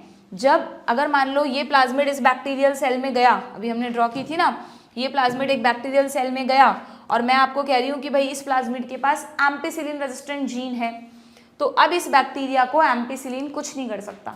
मतलब इस कल्चर मीडियम में मैं एम्पिसिलिन डालूंगी ना तो इसको भी कुछ नहीं होगा, इसको भी कुछ नहीं होगा, ठीक है। हालांकि अभी इसमें बहुत डिटेल्ड मैकेनिज्म है, हम समझेंगे कैसे, इतना आसान नहीं है, पर अभी के लेवल पर यूँ समझ लो कि ये एक ऐसी सीक्वेंस है जो एम्पिसिलिन के लिए रेजिस्टेंस देती है और मैंने जीन को यहाँ ऐड किया है, तो इस सीक्वेंस को तो डिस्टर्ब नहीं किया ना मैंने, नहीं किया ना। तो अगर मान लो ये प्लाज्मिड इन 2 बैक्टीरिया में गया तो ये सीक्वेंस तो दोनों में एज इट इज है ना, या नहीं है? ये सीक्वेंस तो दोनों में एज इट इज है ना। तो जैसे ही हम इस कल्चर मीडियम में एम्पिसिलिन डालेंगे, एंटीबायोटिक ऐड करेंगे, तो ये तो नहीं मर पाएंगे, पर जितने भी नॉन ट्रांसफॉर्मेंट्स हैं they die due to ampicillin, वो सब तो खत्म हो जाएंगे, यस और नो। तो जो नॉन ट्रांसफॉर्मेंट्स को क्या कर दिया, एलिमिनेट कर दिया। किसने कर दिया? सेलेक्टेबल मार्कर ने, ठीक है। अब चैलेंज रह जाएगा कि भाई जो ये दोनों है ना इनको भी सेपरेट करो, इनमें से पता लगाओ कौन रिकॉम्बिनेंट है और कौन नॉन रिकॉम्बिनेंट है। वो कैसे करते हैं वो अभी हम आगे सीखेंगे। ये जो मैं कह रही हूँ ना 2 सेलेक्टेबल मार्कर होते हैं, तो अब जो दूसरा सेलेक्टेबल मार्कर है वो हमें इसमें मदद करेगा, ठीक है। तो यहाँ पर तो बहुत शॉर्ट में अभी लिखा हुआ है कि सेलेक्टेबल मार्कर वो होते हैं जो आइडेंटिफाई करके एलिमिनेट कर देते हैं नॉन ट्रांसफॉर्मेंट्स को and selectively permitting the growth of transformants. दोनों ट्रांसफॉर्मेंट्स आराम से ग्रो कर रहे हैं, पर अभी हमें उसमें से रिकॉम्बिनेंट को भी अलग करना है, उसमें भी हमें यही सेलेक्टेबल मार्कर हेल्प करेंगे, ओके। पहले आपको ये समझाया है कि ट्रांसफॉर्मेशन होता क्या है, अभी बताया मैंने आपको। Transformation is the process through which a piece of DNA is introduced in a host bacterium. थोड़ा सा देखा जाए तो ये कंफ्यूजिंग है, क्योंकि पीस ऑफ DNA पढ़कर हमको लगता है एलियन DNA, पर ये जरूरी थोड़ी ना है कि एलियन DNA अगर गया है तो ही ट्रांसफॉर्मेशन है। पीस ऑफ DNA क्यों बोला इन्होंने प्लाज्मिड के रेफरेंस में बोला है कि अगर किसी बैक्टीरियल सेल के पास पहले से प्लाज्मिड नहीं था और उसमें प्लाज्मिड चला गया है तो उस सेल का ट्रांसफॉर्मेशन हो गया है। अब डिपेंड करता है वो प्लाज्मिड आपका जीन लेकर गया है या बिना लिए चला गया, है ना। तो ज़्यादा अप्रोप्रिएट है कि हम इसको ऐसा लिखें, transformation is a procedure through which कहाँ गया, अ पीस ऑफ DNA, ये भी लिखा हुआ आ सकता है नीट में, या फिर इसकी जगह लिखा हुआ आ सकता है प्लाज्मिड या कोई भी एक DNA मॉलिक्यूल अगर सेल में एंटर कर रहा है बच्चों, तो आप उस प्रोसेस को क्या कहते हैं, उसको कहते हैं ट्रांसफॉर्मेशन, जैसे ग्रिफिथ ने किया था R और S वाला, कल भी समझाया था, ठीक है, ओके क्या। देन अब इन्होंने यहाँ पर अभी ट्रांसफॉर्मेंट एंड रिकॉम्बिनेंट्स में क्या फर्क होता है वो पूरी NCERT में पूरे चैप्टर में कहीं नहीं समझाया, इसीलिए अभी हम आगे मैंने आपको एक टॉपिक के नोट्स बना के दूंगी, वो नोट्स आपको भी बनाने हैं जिससे आप लोगों को वो चीज़ हमेशा याद रहे, ठीक है। देन नॉर्मली अब इन्होंने एग्जाम्पल दिया है कि कौन से जीन सेलेक्टेबल मार्कर का काम करते हैं। Normally the gene encoding resistance to antibiotic, जैसे कि कौन कौन से एंटीबायोटिक हाईलाइट कर दो, एम्पिसिलिन, क्लोराम्फेनिकॉल, टेट्रासाइक्लिन, कैनामाइसिन। अभी तो आपको बड़े नए नए नाम लग रहे होंगे, पर जब हम सेकेंड ईयर में फार्माकोलॉजी पढ़ते थे तो उसमें भरा पड़ा रहता था बच्चों दवाइयों के नाम, इतने सारे, हर दवाई के साइड इफेक्ट याद करो, हर दवाई का मैकेनिज्म समझो, उसके डोज याद करो, बहुत ऐसा सब्जेक्ट होता है ना फार्मेकोलॉजी, उसमें आपको दुनिया भर की मेडिसिन पढ़नी होती है। भाई डॉक्टर बन रहे हो तो मेडिसिन के बिना तो कैसे ही बनोगे। ओके, फिर वो धीरे धीरे जब प्रैक्टिस करते हैं तो जो मेडिसिन कॉमनली यूज होती हैं वो अपने आप धीरे धीरे याद होती जाती है ना। तो अभी तो आपको ये एंटीबायोटिक्स बड़े नए नए से लग रहे हैं, बट ऐसे बहुत हजारों एंटीबायोटिक्स होते हैं। ओके, तो जो 4 एंटीबायोटिक आपको एनसीईआरटी में दिए हैं ना, ampicillin, chloramphenicol, tetracycline and kanamycin, ये आपको याद रखने हैं फिलहाल तो, ठीक है। सो वो जीन जो इन एंटीबायोटिक्स का रेजिस्टेंस प्रोवाइड करते हैं उनको कहते हैं बच्चों सेलेक्टेबल मार्कर्स। और वो हर केस में सेलेक्टेबल मार्कर नहीं है, जनरली वो ये वाले जीन PBR 322 में है, अभी हम उसका डायग्राम देखेंगे, और उसे यूज करते हैं जब होस्ट होता है ई कोलाई। ठीक है, क्यों, उसके लिए क्यों यूज किया, क्योंकि ई कोलाई में नेचुरली प्लाज्मिड नहीं होता, नेचुरली एंटीबायोटिक रेजिस्टेंस नहीं होता। देखो यहाँ क्या लिखा है कि the normal E coli cell do not carry resistance against any of these antibiotic. अगर नेचुरली होता, ई कोलाई में पहले से होता, तो फिर नॉन ट्रांसफॉर्मेंट भी सर्वाइव कर जाता। मुझे कैसे पता चलता, क्योंकि ई कोलाई में नेचुरली किसी भी एंटीबायोटिक का रेजिस्टेंस नहीं होता। तो जब हमने उसमें प्लाज्मिड का मिक्सचर डाला तो जिन जिन में प्लाज्मिड गए उन सब में रेजिस्टेंस आ गया, जिसमें प्लाज्मिड नहीं गए उसमें रेजिस्टेंस नहीं आया। तो जैसे ही आपने एंटीबायोटिक ऐड की कल्चर मीडियम में, नॉन ट्रांसफॉर्मेंट्स विल डाई, ये दोनों बच गए। ठीक है ना, इनको कैसे सेपरेट करेंगे अभी देखेंगे हम आगे। सेलेक्टेबल मार्कर्स का रोल समझ में आ गया। यहाँ पर आप सेलेक्टेबल मार्कर में एक और एग्जाम्पल ऐड कर सकते हो जिसके बारे में हम आगे पढ़ेंगे। एक जीन है जिसको बोलते हैं लेक जेड जीन, याद आ रहा है कुछ, जेनेटिक्स में लेकोपेरॉन पढ़ते हैं, उसमें लेकोपेरॉन में ZYA 3 सिस्ट्रोन आते हैं। Z किसके लिए कोड करता है, बीटा गैलेक्टोसाइडेज के लिए। तो जरूरी नहीं है हमेशा selectable marker antibiotic resistant gene ही हो, हमेशा ये ABR ही हो, जो भी आप इसकी शॉर्ट फॉर्म रखना चाहो, एंटीबायोटिक रेजिस्टेंट या एंटीबायोटिक रेजिस्टेंट जीन को ARG, जो भी आप कहना चाहो, क्योंकि कोई स्टैंडर्ड शॉर्ट फॉर्म नहीं, तो हमने सिर्फ समझने के लिए बनाई है। तो जरूरी नहीं है हमेशा यही जीन एक सेलेक्टेबल मार्कर हो, एक दूसरा जीन भी as a selectable marker use कर सकते हैं, बस वो एबल होना चाहिए ये बताने के कि कौन ट्रांसफॉर्मेंट है कौन नहीं, कौन रिकॉम्बिनेंट है कौन नहीं। ठीक है, क्लियर, हम दोनों के बारे में पढ़ेंगे अभी। एंड तीसरी प्रॉपर्टी, तो फर्स्ट प्रॉपर्टी हो रहा है, second property selectable marker, and third property क्या बताई थी मैंने कि किसी भी क्लोनिंग वेक्टर में ऐसी साइट्स होनी चाहिए जहां पर आप एलियन डीएनए को लिंक कर सको। पता चला इस क्लोनिंग वेक्टर में ई को आर फर्स्ट की रिकॉग्निशन सीक्वेंस ही नहीं है, तो फिर ये कहाँ कट लगाता, कहाँ एलियन डीएनए ऐड होता, है ना। तो आपको ऐसे लेबोरेटरी में जो क्लोनिंग वेक्टर्स बनाए गए ना बच्चों, उनको इस तरह बनाया गया कि जितने हो सके जो कॉमनली यूज रेस्ट्रिक्शन एंजाइम है ना, एटलीस्ट उनकी सब साइट्स उस प्लाज्मिड पर हो। एक प्लाज्मिड पर सिर्फ एक एंजाइम की साइट नहीं होती, एक ही प्लाज्मिड पर बहुत सारे एंजाइम्स की साइट होती है, उसको बोलते हैं multiple cloning site, MCS, multiple cloning site. ठीक है, जिस जगह एलियन डीएनए ऐड होता है उसी जगह को क्या बोल देते हैं, cloning site. And but obvious ये वही जगह है जहां रेस्ट्रिक्शन एंजाइम ने कट लगाया होगा। तो जो रेस्ट्रिक्शन एंजाइम के लिए पैलिंड्रोमिक साइट है, रिकॉग्निशन साइट है, वही इस एलियन डीएनए के लिए क्लोनिंग साइट है। सीधी सी बात है ना। तो यहाँ थर्ड पॉइंट क्या लिखा है, in order to link the alien DNA the vector need to have, जो वेक्टर है ना उस पर क्या होना चाहिए, उस पर फ्यू रिकॉग्निशन साइट्स तो होनी ही होनी चाहिए, preferably single for the commonly used restriction enzymes. ठीक है, ये थोड़ा सा कंफ्यूजिंग है यहाँ पर, अगेन ये इन्होंने इसलिए लिखा है प्रेफरेबली सिंगल बच्चों, क्योंकि कुछ, वैसे तो मैं तुम्हें शुरू से कह रही हूँ कि रेस्ट्रिक्शन एंजाइम के लिए क्या होता है, एक रेस्ट्रिक्शन एंजाइम की एक रिकॉग्निशन साइट होती है। ठीक है, कुछ केसेस में अगर एक रेस्ट्रिक्शन एंजाइम की बाई चांस एक से ज़्यादा रिकॉग्निशन साइट है, हालांकि वो है स्पेसिफिक, यानी मान लो 3 तरह की साइट है जिस पर कोई एक पर्टिकुलर एंजाइम काम करता है, तो उन तीनों साइट पर कोई दूसरा एंजाइम काम नहीं करेगा, उन तीनों साइट पर ही को आर फर्स्ट ही कट लगाएगा। ओके, तो स्पेसिफिक होती है ना ये सीक्वेंसेस। तो अगर मैं आपको कह रही हूँ कि मान लो कोई एक ऐसा एंजाइम है जिसकी मोर देन 1 रिकॉग्निशन साइट है, तो उस प्लाज्मिड पर उसकी कोई एक ही रिकॉग्निशन साइट होनी चाहिए, सारी उस पर डाल दी तो गड़बड़ हो जाएगी। क्योंकि आपने मान लो किसी जीन को कनेक्ट करने के लिए साइट 1, साइट 2, साइट 3, 3 साइट है उसकी पैलिंड्रोमिक साइट, और आपने तीनों डाल दी, तो वो तो तीनों जगह जाके कट लगा देगा। तो आपके तो प्लाज्मिड का ही फ्रेगमेंटेशन हो जाएगा, फिर आप कैसे टेक्निक को आगे बढ़ाओगे। इसलिए जब क्लोनिंग वेक्टर्स को बनाया जाता है लैब में तो उन पर एक एंजाइम की एक ही साइट ऐड की जाती है। क्या लिखा है देखो आगे कि presence of more than one recognition site with in the vector, ये किसके लिए लिखा है, फॉर सेम रेस्ट्रिक्शन एंजाइम। अगर सेम रेस्ट्रिक्शन एंजाइम की more than one recognition site हुई तो it will generate several fragments which will complicate the gene cloning.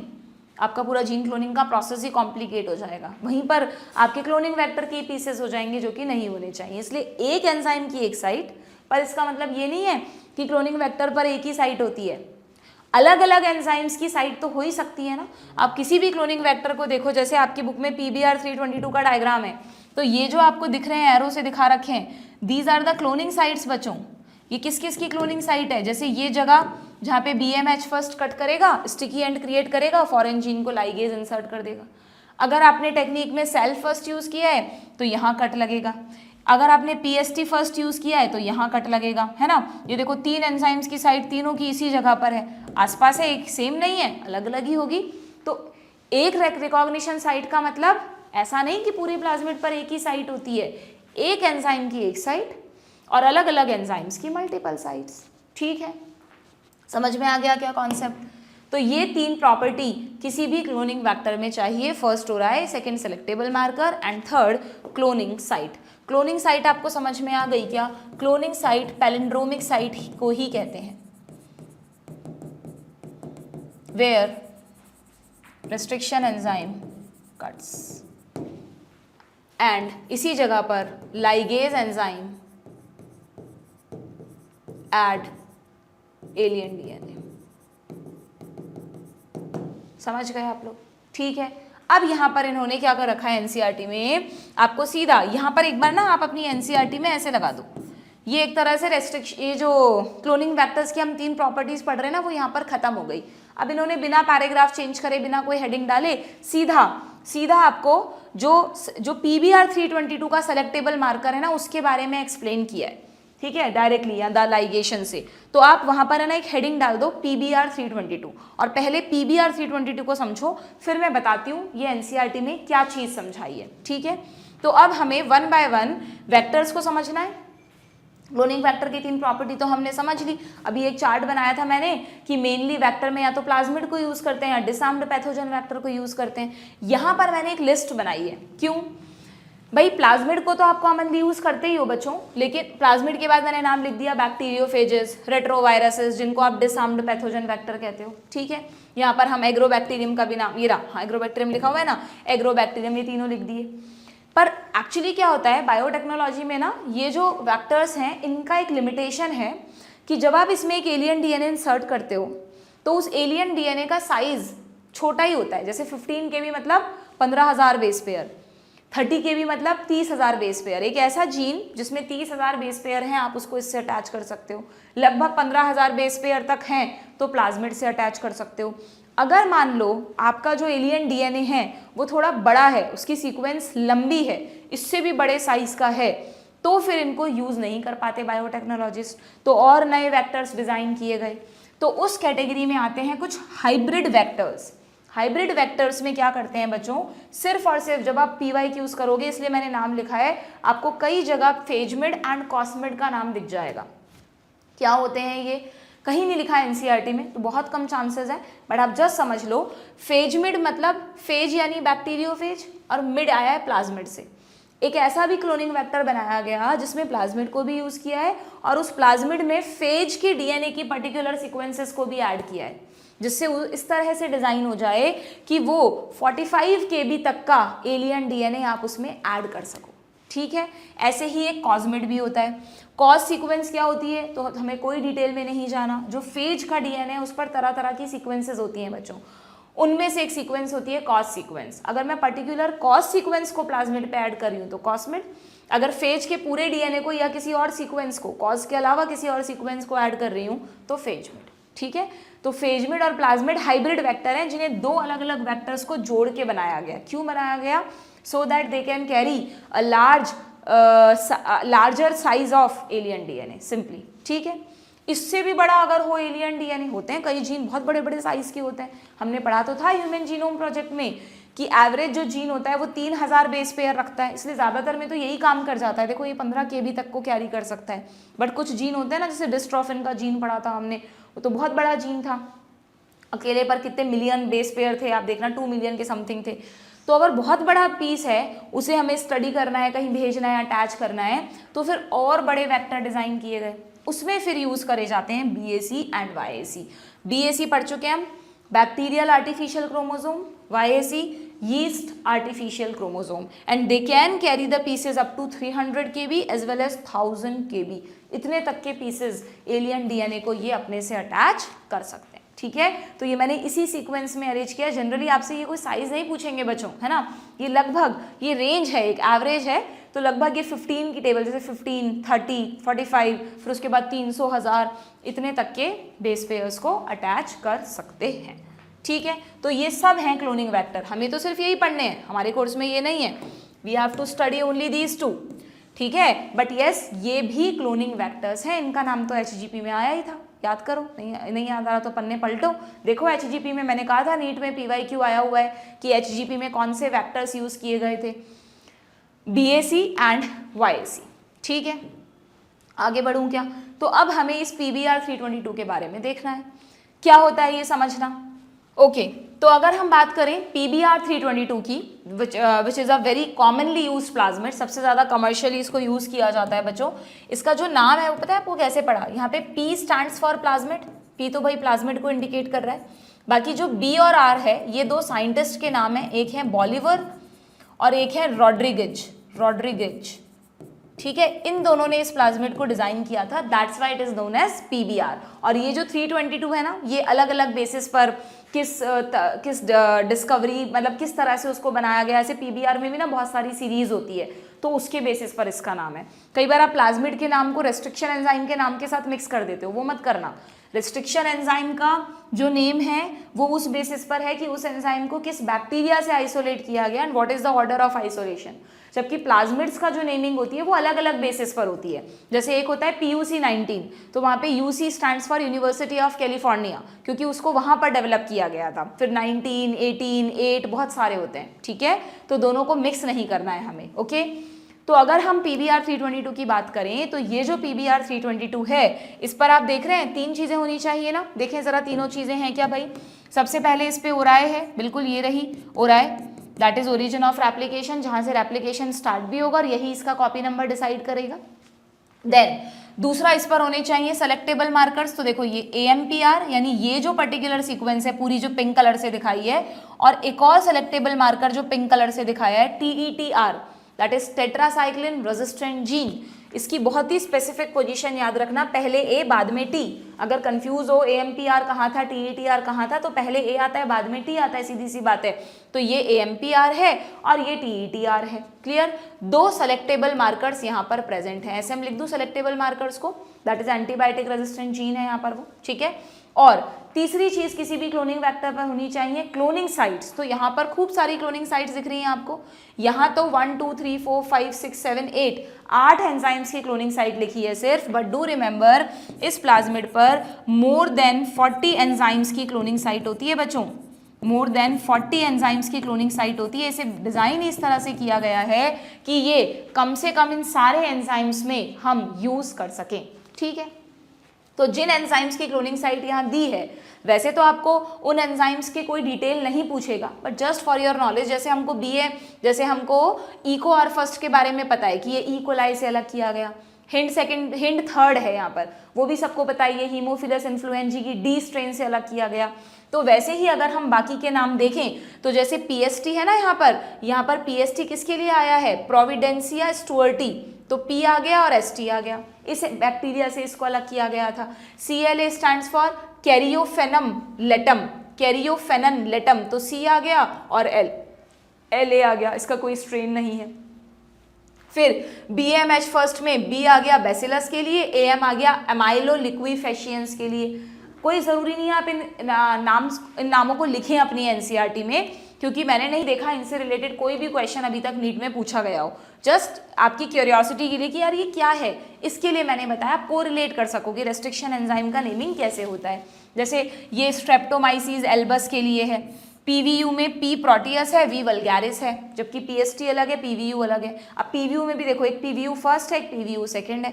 PVU first यहाँ पर कट लगाएगा, पीवीयू सेकंड यहाँ पर कट लगाएगा, ठीक है।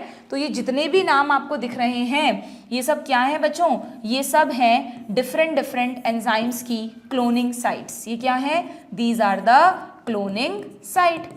तो किसी भी प्लाज्मिड पर जो 3 चीजें होनी चाहिए, ओराए, सेलेक्टेबल मार्कर्स और क्लोनिंग साइट, वो सब इस पे प्रेजेंट है। आर्टिफिशियली इनको डिजाइन किया गया है, ठीक है, सूटेबल बनाने के लिए। एंड एक एडिशनल सीक्वेंस भी यहाँ पर आपको दिख रही होगी, दैट इज ROP।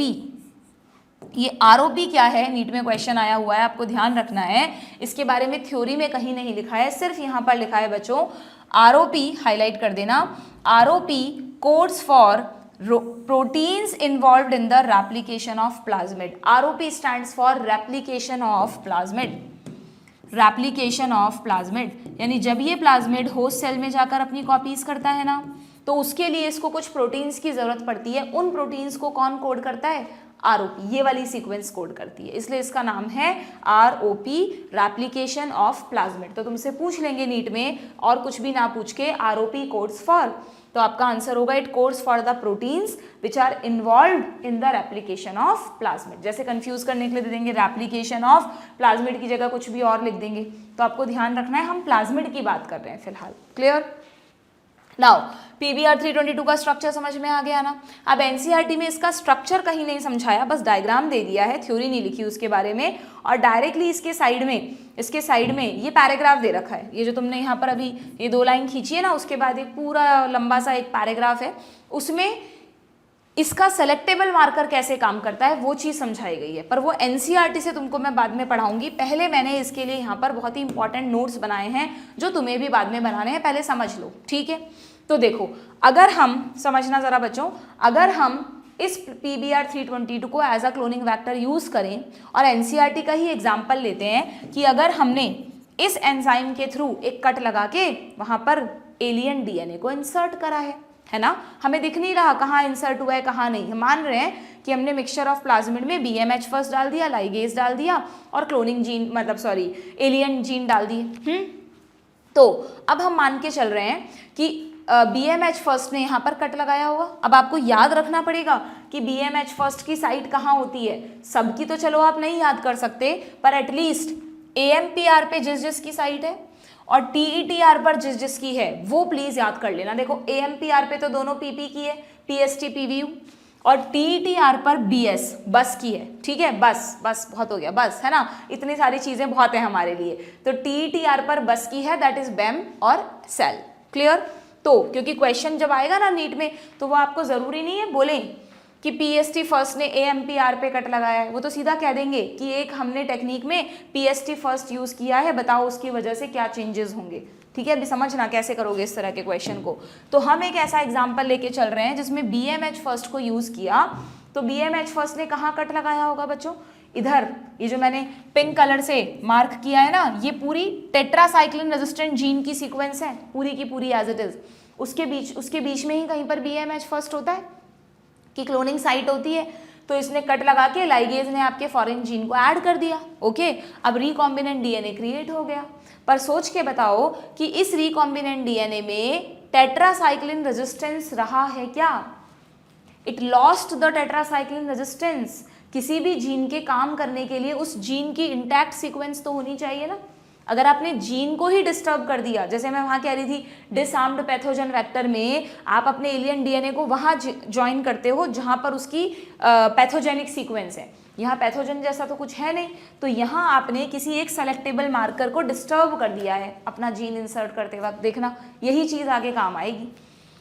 तो इस प्लाज्मिड में किसका रेजिस्टेंस चला गया, ध्यान से सोच लो, एम्पिसिलिन का रेजिस्टेंस चला गया या टेट्रासाइक्लिन का चला गया? Tetracycline resistance will be lost. AMPR तो है ना अभी भी, एम्पिसिलिन के लिए तो ये रेजिस्टेंट है, टेट्रासाइक्लिन के लिए अब ये रेजिस्टेंट नहीं है। तो अगर नीट में क्वेश्चन आ जाए if we are using PST first और PVU first, then which resistance will be lost? तो फिर आपका आंसर क्या होगा? अगर जीन यहाँ या यहाँ ऐड होता है तो ampicillin resistance will be lost, जबकि tetracycline resistance as it is रहेगा। इसलिए जरूरी है इन दोनों पर प्रेजेंट जीन्स के क्लोनिंग साइट्स के एंजाइम्स को ध्यान रखना। क्लियर? तो यहाँ मैंने लिखा है जैसे ही BMH फर्स्ट ऐड हुआ टेट्रासाइक्लिन रेजिस्टेंस चला गया ना, तो क्या मैं ऐसा कह सकती हूँ कि आपने इस TETR जीन का इंसर्शनल इनएक्टिवेशन कर दिया? आपने इस जीन में एक इंसर्ट ऐड कर दिया जिसकी वजह से ये जो जीन है वो इनएक्टिवेट हो गया है, क्योंकि tetracycline resistance will be lost. What is insertional inactivation? किसी भी जीन में, क्योंकि जब भी आप कोई नया जीन ऐड करते हो बच्चों, कहीं ना कहीं तो करोगे ना, यहाँ यहाँ यहाँ कहीं तो करोगे। तो जब भी आप, इसीलिए ओराए पर कभी नहीं करते, अगर ओराए पे कर दिया तो ओराए ही डैमेज हो जाएगा, वो रेप्लिकेट ही नहीं कर पाएगा, है ना। तो जब भी आप कोई जीन इंसर्ट करते हो उस जीन को कहाँ इंसर्ट करना है? जहाँ जो मतलब सॉरी, वो जीन जब भी इंसर्ट होगा तो किसी ना किसी प्रेजेंट जीन को डिस्टर्ब करेगा। ओके, और जिस जीन को डिस्टर्ब करेगा उस जीन का क्या हो जाएगा? Insertional inactivation. समझ में आ रही है क्या बात? अब हम कह रहे हैं कि हमारे पास एक मिक्सचर ऑफ प्लाज्मिड है, वही पहले वाला, जिसमें हमें नहीं पता किसमें फॉरेन जीन ऐड हुआ है और किसमें नहीं। दोनों पॉसिबिलिटीज़ हैं। कुछ प्लाज्मिड्स ऐसे वाले होंगे उस मिक्सचर में और कुछ प्लाज्मिड्स नॉर्मल होंगे जिनमें ये जीन ही इंसर्ट नहीं हुआ, यानी नॉन रिकॉम्बिनेंट प्लाज्मिड। ये मैंने सेल नहीं बनाई है, मैंने मीडियम बनाया है कि एक मीडियम में दो तरह के प्लाज्मिड्स हैं। ठीक है, अब क्या करें हम? अब देखो नाउ, अब आपने इस मिक्सचर ऑफ प्लाज्मिड को बैक्टीरियल सेल्स में डाला। अभी कल्चर मीडियम की फोटो बनाई थी ना मैंने यहाँ पर, सेम वही उसी प्रोसेस को याद करो कि आपने पहले ये वाला प्रोसेस कर लिया, अब इस मिक्सचर ऑफ प्लाज्मिड को कल्चर मीडियम में डाल दिया, है ना। तो CaCl2 की मदद से ये प्लाज्मिड्स सेल्स के अंदर जाना शुरू करेंगे, कुछ के अंदर चले जाएंगे, कुछ में नहीं जाएंगे। तो एट द एंड आपके पास 3 तरह की कॉलोनीज होंगी, है ना। कौन से 3 तरह की कॉलोनीज होंगी? देखो, इन 3 कॉलोनीज में ये तो मैंने सबका जीनोमिक DNA बनाया है, तो सबके पास होगा। एक कॉलोनी वो जिसमें रिकॉम्बिनेंट प्लाज्मिड है, एक कॉलोनी वो जिसमें नॉन रिकॉम्बिनेंट प्लाज्मिड है, और एक वो कॉलोनी जिसमें प्लाज्मिड ही नहीं है। ओके, तो इन्हें तो कहेंगे नॉन ट्रांसफॉर्मेंट, इन दोनों को कहेंगे ट्रांसफॉर्मेंट। उसमें भी हमें पता है ये रिकॉम्बिनेंट, ये नॉन रिकॉम्बिनेंट, ऑलरेडी समझा चुकी हूँ। ठीक है, अब आगे बढ़ना। तो अब मुझे कैसे पता चले? अब मुझे सोच कर बताओ कि यहाँ पर मैंने हल्का हल्का ड्रॉ भी किया, अगर तुम्हें दिख रहा है, वरना तुम खुद इमेजिन करो कि AMPR इधर था ना लेफ्ट साइड पे, और राइट साइड पे था टेट्रासाइक्लिन रेजिस्टेंट जीन, है ना। तो आपने राइट साइड पर फॉरेन जीन इंसर्ट किया था ना, तो TETR चला गया था, टेट्रासाइक्लिन के लिए रेजिस्टेंस चला गया था, बट एम्पिसिलिन के लिए रेजिस्टेंस इसमें भी है और इसमें भी है। ओके, तो आपको कल्चर मीडियम में सबसे पहले क्या ऐड करना है? टेट्रासाइक्लिन या एम्पिसिलिन? सोचो तुम, अगर तुमने शुरू में ही टेट्रासाइक्लिन ऐड कर दिया तो बेचारे यही वाले बैक्टीरिया मर जाएंगे जिसके अंदर तुम्हारा रिकॉम्बिनेंट प्लाज्मिड बैठा है। क्या करोगे उस टेक्निक को आगे बढ़ाकर? इनको जिंदा रख के क्या फायदा, है ना। तो कभी भी जब ये वाला मेथड यूज करते हैं तो दो बार हमें एंटीबायोटिक ऐड करनी है। तो पहली बार वो एंटीबायोटिक ऐड करना है जिस पर जीन इंसर्ट नहीं किया है। इस केस में हमने जीन इंसर्ट किया है टेट्रासाइक्लिन पर, तो हमें पहले टेट्रासाइक्लिन ऐड नहीं करनी, हमें एम्पिसिलिन ऐड करनी है। तो जैसे ही एम्पिसिलिन को कल्चर मीडियम में ऐड करेंगे दे विल सर्वाइव, जबकि ये सारे मर जाएंगे। Add ampicillin in the medium, non transformant eliminate हो गए, सिर्फ ट्रांसफॉर्मेंट्स रह गए जिसमें 2 तरह के ट्रांसफॉर्मेंट्स हैं। ठीक है, अब इनको कैसे से अलग करेंगे? अब सोचना, अब अगर इस कल्चर मीडियम में मैं टेट्रासाइक्लिन डाल दूं, पहले एम्पिसिलिन डाल दी, ये तो मर गए। अब अगर मैं टेट्रासाइक्लिन डाल दूं तो जरा ध्यान से देखो, ये तो मर जाएंगे क्योंकि इनमें तो टेट्रासाइक्लिन रेजिस्टेंस चला गया है, और ये सर्वाइव कर जाएंगे। हमको आगे का एक्सपेरिमेंट करने के लिए कौन चाहिए? हम किसका कल्चर करना चाहते हैं? जिसमें इंसुलिन बनाने वाला जीन है या जिसमें नहीं है? जिसमें है वो ना, और वो बैक्टीरियल सेल्स को तो आपने वैसे ही मार दिया, तो फिर फायदा ही क्या हुआ एक्सपेरिमेंट का। इसलिए यहाँ पर आती है थोड़ी सी कॉम्प्लेक्सिटी कि ये जो मेथड होता है ना जिसमें हम एंटीबायोटिक की मदद से एलिमिनेट करते हैं, सेलेक्ट करते हैं, उस मेथड में नॉन ट्रांसफॉर्मेंट्स तो इजीली अलग हो जाते हैं, बट इन दोनों को छांटने के लिए, सेलेक्ट करने के लिए हमें क्या करना पड़ता है, ध्यान से सुनना, थोड़ा सा सुनने में आपको लगेगा कि ऐसा पॉसिबल है क्या, but yes it is possible.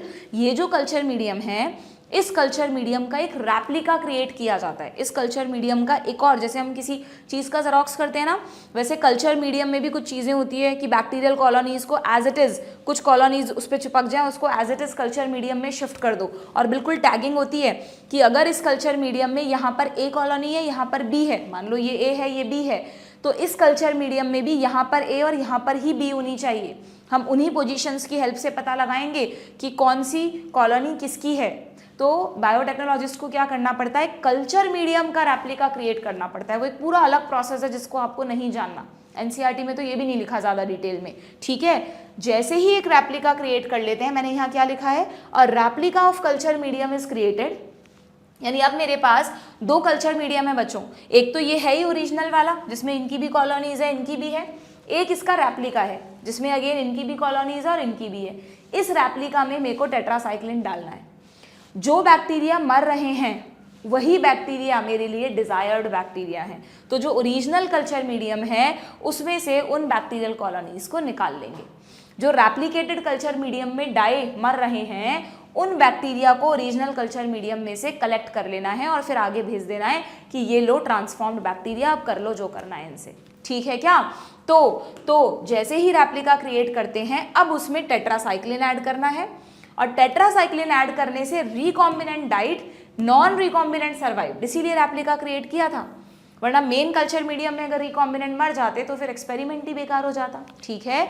These died recombinants जो इसमें मर रहे हैं वो उसमें तो जिंदा है ना ओरिजिनल में, so these are selected from original culture medium to grow further. फिर इनको आगे फर्दर कल्चर, हाँ बायोरिएक्टर्स अभी तुम पढ़ोगे आगे प्रोसेस में, उनमें भेज दिया जाता है कि अब इनको कल्चर करके जितना मन चाहे इंसुलिन बना लो, ये तुम्हें हमने फैक्ट्री तैयार करके दे दी है। समझ में आ गई क्या बात। तो इस तरह से सेलेक्टेबल मार्कर ने हमको मदद की। पहले तो किस में मदद की, नॉन ट्रांसफॉर्मेंट्स को हटाने में, और फिर किस में मदद की, रिकॉम्बिनेंट को नॉन रिकॉम्बिनेंट से अलग करने में। तो एनसीईआरटी में देखो इस चीज़ को कैसे समझाया है कि पहले एक चीज़ और समझ लो कि ये जो पूरा मेथड है, इस पूरे मेथड को कहते हैं एंटीबायोटिक डबल प्लेटिंग मेथड, क्योंकि आपको इसमें 2 बार कल्चर मीडियम बनाना पड़ रहा है, ठीक है। और जिसमें एक एंटीबायोटिक रेजिस्टेंट जीन ने तो इनको सेपरेट करने में मदद की, और दूसरे एंटीबायोटिक रेजिस्टेंट जीन ने इन दोनों को सेपरेट करने में मदद की है। क्लियर है क्या।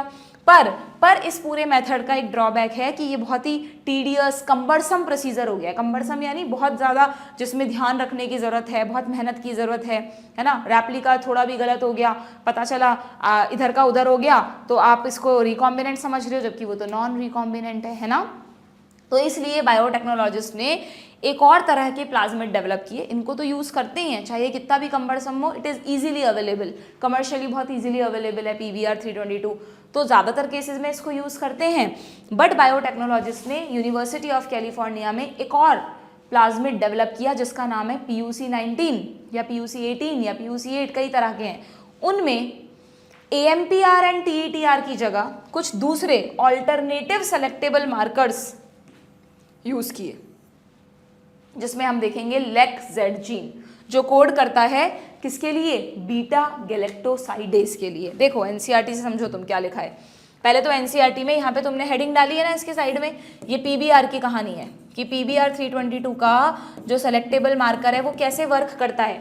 तो यहाँ लिखा है the ligation of alien DNA at a restriction site मतलब क्लोनिंग साइट, जहाँ पर रेस्ट्रिक्शन एंजाइम कट लगाएगा, in one of the 2 antibiotic resistant gene.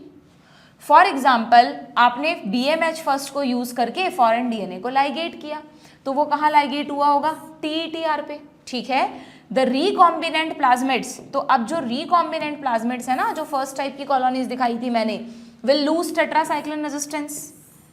क्यों, क्योंकि इस जीन का क्या हो गया है, इंसर्शनल इनएक्टिवेशन हो गया है, clear, due to insertion of foreign DNA, but can still be selected out from non-recombinant by plating the transformants on tetracycline containing medium। कुछ समझ में आया, आएगा ही नहीं समझ में।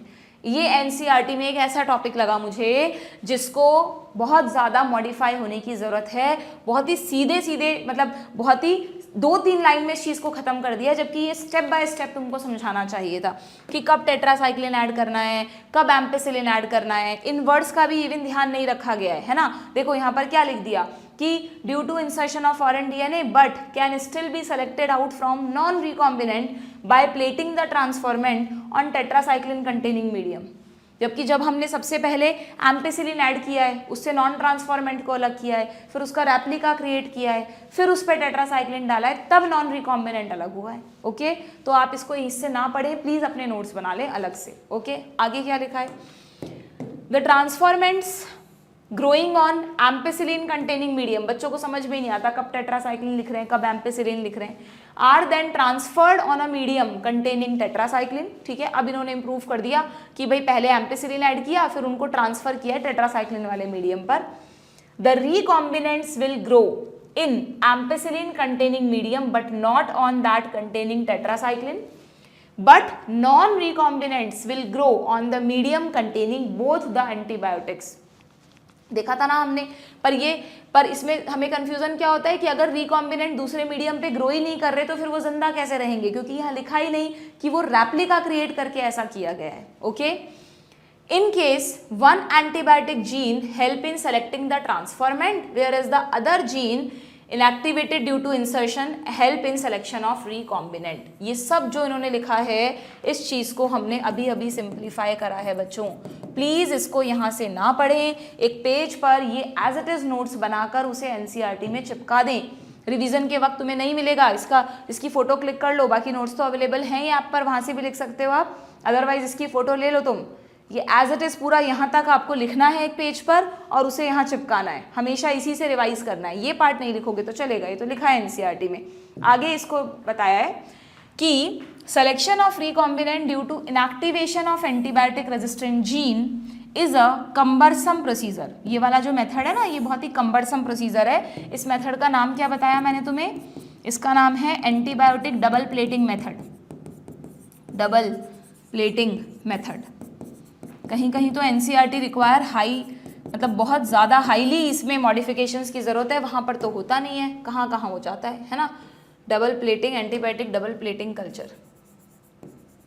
Okay, because it requires simultaneous plating on 2 plates having different antibiotics, therefore इसलिए biotechnologist ने क्या किया बच्चों, alternative selectable markers have been developed which differentiate, ऐसे सेलेक्टेबल मार्कर डेवलप किए जो इजीली हमको रिकॉम्बिनेंट्स एंड नॉन रिकॉम्बिनेंट्स में सिलेक्शन करवा दें। नॉन ट्रांसफॉर्मेंट्स तो एंटीबायोटिक के यूज से इजीली मर जाते हैं, तो उनको तो अलग करना आसान है, पर जो सेकंड स्टेप होता है ना, जब आप रिकॉम्बिनेंट्स और नॉन रिकॉम्बिनेंट को अलग करना चाहते हो, जिसके लिए आपको रेप्लिका क्रिएट करना पड़ता है, इतनी मेहनत करनी पड़ती है, वो ईजी वे में हो जाए, ऐसे कुछ मेथड्स साइंटिस्ट ने इनोवेट किए। और देखना कितना बढ़िया मेथड उन्होंने हमको दिया है, एक ऐसा मेथड बनाया जिसमें हमें कोई दोबारा रेप्लिका क्रिएट नहीं करना, हमें सिर्फ कल्चर मीडियम में एक सब्सटेंस ऐड करना होता है, उस सब्सटेंस के ऐड करते ही वो सब्सटेंस बैक्टीरियल सेल्स में चला जाता है। अब जो रिकॉम्बिनेंट सेल्स हैं और जो नॉन रिकॉम्बिनेंट सेल्स हैं, दोनों में कलर के बेस पर हम पता लगाते हैं कि कौन रिकॉम्बिनेंट है और कौन नॉन रिकॉम्बिनेंट है। तो क्या लिखा है कि दीज ऑल्टरनेटिव सेलेक्टेबल मार्कर्स कैसे डिफरेंशिएट करते हैं ये, on the basis of their ability to produce colour. कब करते हैं, इन द प्रेजेंस ऑफ, जो चीज़ ऐड करते हैं ना बच्चों कल्चर मीडियम में, उस चीज़ को बोलते हैं क्रोमोजेनिक सबस्ट्रेट। क्रोमो यानी कलर, जेनिक यानी प्रोड्यूसिंग, कलर प्रोड्यूसिंग। एक ऐसा केमिकल ऐड करते हैं कल्चर मीडियम में जो कलर प्रोड्यूस कर सके। यहाँ पर जो पर्टिकुलर केस हम पढ़ेंगे उसमें ये क्रोमोजेनिक सबस्ट्रेट का नाम है एक्सगेल, अभी बताऊंगी एक्सगेल क्या होता है। ठीक है, जैसे ही कल्चर मीडियम में एक्सगेल को डालते हैं, एक्सगेल बैक्टीरियल सेल्स में जाता है, कुछ बैक्टीरियल सेल्स को ब्लू कलर का कर देता है, जबकि कुछ को कलरलेस छोड़ देता है। किस में ब्लू कलर आएगा, किस में कलरलेस आएगा, वो समझो। अगर हम इसकी बात करें, अब इसमें एनसीईआरटी में अगेन इस चीज़ को समझाने के लिए नेक्स्ट पैराग्राफ में डायरेक्टली समझाया गया है ना, यहाँ तक तो हमने पढ़ लिया ना, जस्ट अ मिनट, कहाँ तक पढ़ लिया, ये क्रोमोजेनिक सबस्ट्रेट तक पढ़ लिया। ठीक है, अब इस मेथड में क्या करते हैं, तो इसको समझाने के लिए ये जो लाइंस लिखी गई है ना तुम्हारी बुक में, ये बच्चों दूसरे वेक्टर की है जिसका नाम है PUC19। जो दूसरा प्लाज्मिड है ये सेलेक्टेबल मार्कर PBr322 का नहीं है, ये दूसरे प्लाज्मिड का है जिसका नाम है PUC19। तो इसको समझने से पहले एक बार मैं तुम्हें PUC19 का जरा स्ट्रक्चर समझा दूं कि PUC19 है क्या बेसिकली। देखना जरा, PUC19 में भी वही प्लाज्मिड है, तो इसके पास ओराए होना चाहिए, ओराए है। इसके पास सेलेक्टेबल मार्कर्स होने चाहिए, इसमें भी 2 सेलेक्टेबल मार्कर हैं। AMPR तो है ही, प्लस साथ में TETR की जगह यहाँ पर LECZ है। तो नॉन ट्रांसफॉर्मेंट को तो ये हेल्प करेगा अलग करने में, और रिकॉम्बिनेंट्स को ये करवाएगा। जितनी भी यहाँ पर क्लोनिंग साइट है ना बच्चों, वो सब इसी रीजन में है, जिससे हम इसको यूज कर सकें एज अ सेलेक्टेबल मार्कर। तो यहाँ पर मैंने लिख दिया MCS यानी मल्टीपल क्लोनिंग साइट। जितने भी एंजाइम्स की क्लोनिंग साइट है वो इसी LECZ जीन पर बनाई गई है। ओके, और प्लस तीसरा क्या होना चाहिए, क्लोनिंग साइट। हाँ, तो वो ये रही। ओके, अब आप सुनो, ये LECZ जो जीन है वो हम लेक ऑपेरॉन में जेनेटिक्स में बहुत अच्छे से पढ़ चुके हैं कि LECZ कोड करता है एक एंजाइम के लिए जिसका नाम है बीटा गैलेक्टोसाइडेज। याद है, जो लैक्टोज का मेटाबॉलिज्म कर देता है, लैक्टोज को तोड़ देता है। तो बीटा गैलेक्टोसाइडेज एंजाइम सिर्फ लैक्टोज को ही नहीं तोड़ता बच्चों। लैक्टोज मैंने आपको बताया था beta galactoside type of sugar है। शुगर्स के कई टाइप होते हैं, उसमें से लैक्टोज का टाइप क्या है, बीटा गैलेक्टोसाइड। इसीलिए उसको तोड़ने वाले एंजाइम का नाम है बीटा गैलेक्टोसाइडेज। तो लैक्टोज की जैसी और भी कई सारी शुगर्स होती हैं, तो उसमें यहाँ पर हम लैक्टोज का मेटाबॉलिज्म नहीं करवाएंगे यहाँ पर, क्योंकि लैक्टोज से कोई कलर वलर प्रोड्यूस नहीं होता है। यहाँ पर एक दूसरी बीटा गैलेक्टोसाइड शुगर यूज की जाती है जिसका नाम है एक्सगेल। ठीक है, ये जो एक्सगेल है, यहाँ पे गेल वही गैलेक्टोसाइड के लिए ही आया है, ये एक शुगर है, एंजाइम नहीं है एक्सगेल। एंजाइम तो ये जीन बनाएगा। हम तो क्या कर रहे हैं, इस एंजाइम, ये एंजाइम जिस शुगर को तोड़ेगा वो शुगर कल्चर मीडियम में डाल रहे हैं। जैसे ही कल्चर मीडियम में आप शुगर डालोगे, शुगर बैक्टीरियल सेल्स के अंदर जाएगी। एंजाइम ऐसा नहीं है बाहर आके काम करेगा। आपको तो अगर मान लो कल्चर मीडियम का ही कलर चेंज हो जाए तो आपको कैसे पता चलेगा कौन रिकॉम्बिनेंट है कौन नॉन रिकॉम्बिनेंट है। तो जब आप कल्चर मीडियम में लैक्टोज की जगह एक्सगेल डालते हो ना, तो एक्सगेल शुगर बैक्टीरियल सेल्स में घुस जाती है। बैक्टीरियल सेल्स में अगर बीटा गैलेक्टोसाइडेज बन रहा है तो एक्सगेल टूटेगी। अगर एक्सगेल टूटती है तो इसका एक प्रोडक्ट ब्लू कलर का होता है बच्चों।